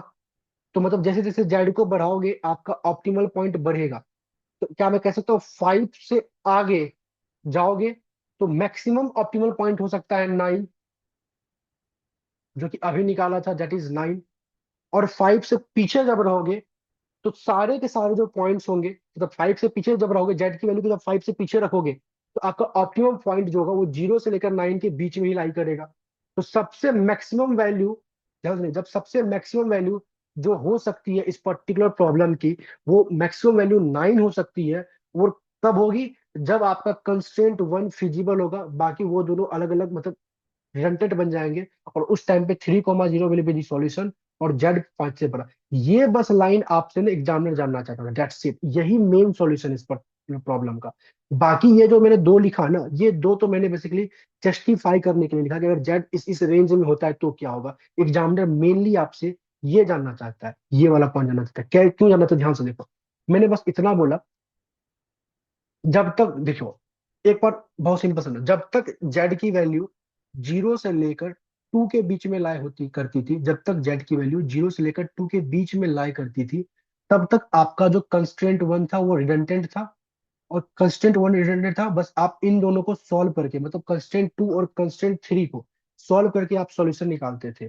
और कंस्टेंट 2 और कंस्टेंट 3 को जब आप सॉल्व करके सॉल्यूशन निकालोगे, तो वो हमेशा जो सॉल्यूशन आपके पास आएगा वो ये आएगा, इन दोनों मतलब, एक सेकेंड, ऊपर में है ना ये, हाँ, कंस्टेंट 2 और कंस्टेंट 3 को जब सॉल्व करके आप निकालोगे सॉल्यूशन, तो वो हमेशा क्या आएगा, इन दोनों के इंटरसेक्शन से आएगा। और इन दोनों का इंटरसेक्शन 1/3 करके कोई भी एक रेंज लेगा, जैसे मैंने 5/3 इंटू में जेड+1 वाला एक सिनेरियो लेगा। मतलब कंस्टेंट 2 और कंस्टेंट 3 को जब भी आप सॉल्व करोगे किसी भी जेड की वैल्यू पे, तो कंस्टेंट 2 और कंस्टेंट 3, देखो केस 1 था ना, सॉरी यहाँ है, केस 2 में था ना कंस्टेंट 2 एंड कंस्टेंट 3, केस 2 में कंस्टेंट 2 कंस्टेंट 3 को सॉल्व कर रहे थे, तो ये था।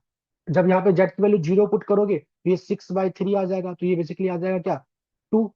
जेड की वैल्यू जब आप यहाँ पे 4 पुट करोगे तो 4+5, ये 10/3 आ जाएगा। तो इस तरीके से आपके पास आएगा। सॉरी, जेड की वैल्यू जब 0 आप पुट करते यहाँ पे तो क्या आता, 0 पुट करते तो 5/3 आता, सॉरी 5/3 आता, 5/3, 5/3 कुछ इस तरीके से आता। आई थिंक नॉट 5/3, एक्स की वैल्यू और वाई की वैल्यू 1/3, 1/3 आती, ऑब्जेक्टिव वैल्यू 5/3 आता। तो ये देखो hold, if Z equal to zero, if Z equal to zero, तो एक्स यहाँ पे 0 पुट करो, यहाँ पे 0 करो, तो एक्स की वैल्यू भी 1/3, वाई की वैल्यू भी 1/3। देखो यही तो आया था सॉल्व करके, 1/3, 1/3 कुछ ऐसा आता। तो मैंने बोला कि आपको कि जेड अगर 0 और 2 के बीच में लाई करता है, तो ऑन दैट टाइम ये कंस्टेंट 1 रिडंडेंट होगा, कंस्टेंट 2 और कंस्टेंट 3 को आप सॉल्व करके एक्स और वाई स्टार निकाल पाओगे। और उससे जो भी ऑप्टिमम वैल्यू होगी वो हमेशा 5/3 जेड+1 इसी रेंज में होगा। और जेड अगर 2 से छोटा है तो ये जो भी होगा, ये जो पूरा का पूरा नंबर है वो 3 से छोटा होगा। और 3 से छोटा होगा तो 5 टाइम्स, मैं लिख रहा हूँ यहाँ पे, लिखो, 5 इंटू में जेड+1/3। जेड अगर 2 से छोटा है तो ये वाला टर्म आपके पास लेस देन 3 होगा, ओवरऑल वैल्यू लेस देन 15 होगी, और 15 डिवाइड बाई 3 ये हमेशा लेस देन 5 आएगा। ऑब्जेक्टिव वैल्यू हमेशा क्या आएगा, 5, और 5 से छोटा आएगा। इफ जेड 2 से 5 के बीच में है, तो 2 से 5 के बीच, सिंपल सी बात है, अगर जेड 2 से छोटा था तो ये आता, अगर जेड की वैल्यू 2 और 5 के बीच में है, तो 2 और 5 के बीच में अगर जेड की वैल्यू होती, तो आपके पास यहाँ से आंसर आ सकता था। कहाँ से? या तो 1 2 को छोड़ सॉल्व करिए, या तो 1 3 को सॉल्व करके, मतलब तीनों ही लाइन को यूज कर सकते हैं ना। तो आपके पास ये या तो ऑप्टिमम वैल्यू ये आता, या तो ये आता। तो आप जेड की वैल्यू 2 और 5 के बीच में कुछ भी पुट कर लो। मान लेते आपने 3 पुट किया, तो 3 + 4 7 आएगा यहाँ से। 11 - 3 यहाँ से आपके पास क्या आएगा? 8 आ जाएगा। 8 3 11, या तो 7 या तो 8। मतलब इस तरीके से मान लो। मैक्सिमम मान लो जेड की वैल्यू मैंने बोला आपको 4 पुट करो, तो 4 + 4 8। 11 - 4 7 आ गया। और 5 पुट करनी, 5 जैसे ही पुट करोगे तो ये केस 1 और 3 जो है होल्ड ही नहीं करेगा। तो मैक्सिमम जेड की वैल्यू आप 8 8.5 8.9 यहाँ तक लेके जा सकते हो। जब जेड की वैल्यू 0 से 2 के बीच में, तो फंक्शन की वैल्यू मैक्सिमम 5 के आसपास आ सकती है। जब जेड की वैल्यू 2 और 5 के बीच में, तो फंक्शन की वैल्यू मैक्सिमम 9 से पीछे आ सकती है। और जेड की वैल्यू जैसे ही 5 से एबव जाएगा, तो जैसे ही 5 से एबव जाएगा, तो कंस्टेंट 2 और कंस्टेंट 3 रिजल्टेंट बनेगा, ओनली कंस्टेंट 1 से सॉल्यूशन आएगा। और on the time maximum value जो होगी वो 9 होगी। तो इट मीन्स कि if z is greater than 5, the maximum value can occur of this function is 9, जो बेसिकली यही आपको मेंशन करना है मेन इस पर्टिकुलर क्वेश्चन का ना, ये सॉल्यूशन, ये पार्ट। बाकी इन दोनों पार्ट को आप ज्यादा नहीं भी मेंशन करते तब भी चलता। तो आई होप आपको इसको क्वेश्चन समझ में आया होगा, और किस तरीके से सॉल्व हुआ ये भी समझ में आया होगा। तो this is all about this solution of your 2024 का पेपर। अच्छा, ये क्वेश्चन नंबर 10 था। एक और क्वेश्चन कर देखे क्या? दिख रहा नहीं है, सिंपल सी बात है। एक पीडब्ल्यूडी करके अलग सा दे रखा है क्वेश्चन, उसमें क्या बोला कि आपको कंप्लीमेंट्री सिलेक्टनेस को प्रूफ करो इस तरीके से। ये ऑलरेडी मैंने बच्चों को क्या कर दिया, प्रूफ करके दे दिया, तो मैं दोबारा तो नहीं करूंगा। मतलब पीडब्ल्यूडी वाले सॉल्व भी तभी करूंगा ना जो चीजें मैंने नहीं की हुई है। ये क्वेश्चन मैंने डायरेक्टली आपको बोला गया कि ये आपके पास एक प्राइमल वाली कंसिडर एक जनरल एलपी प्रॉब्लम है, सब्जेक्ट टू कंस्टेंट कुछ इसी की तरह से गिवन दे रखा है। आपको बोला उससे डुअल प्रॉब्लम बताओ, लिख सकते हो उससे, फिर आपको ये बोला प्रूफ करने के लिए, ये ऑलरेडी मैंने प्रूफ कर दिया क्लास में बच्चों पे, तो आप वहां से कर सकते हो। So this is all about the solution of 2024 का advance MA paper. I hope आप लोगों को सारे क्वेश्चन समझ में आए होंगे। और कहीं पे अगर मेरी कोई कैलकुलेशन मिस्टेक आपको दिखेंगी, तो प्लीज आप मेरे को टेक्स्ट कर दीजिएगा। बाकी अभी के लिए thank you so much, and bye bye everyone.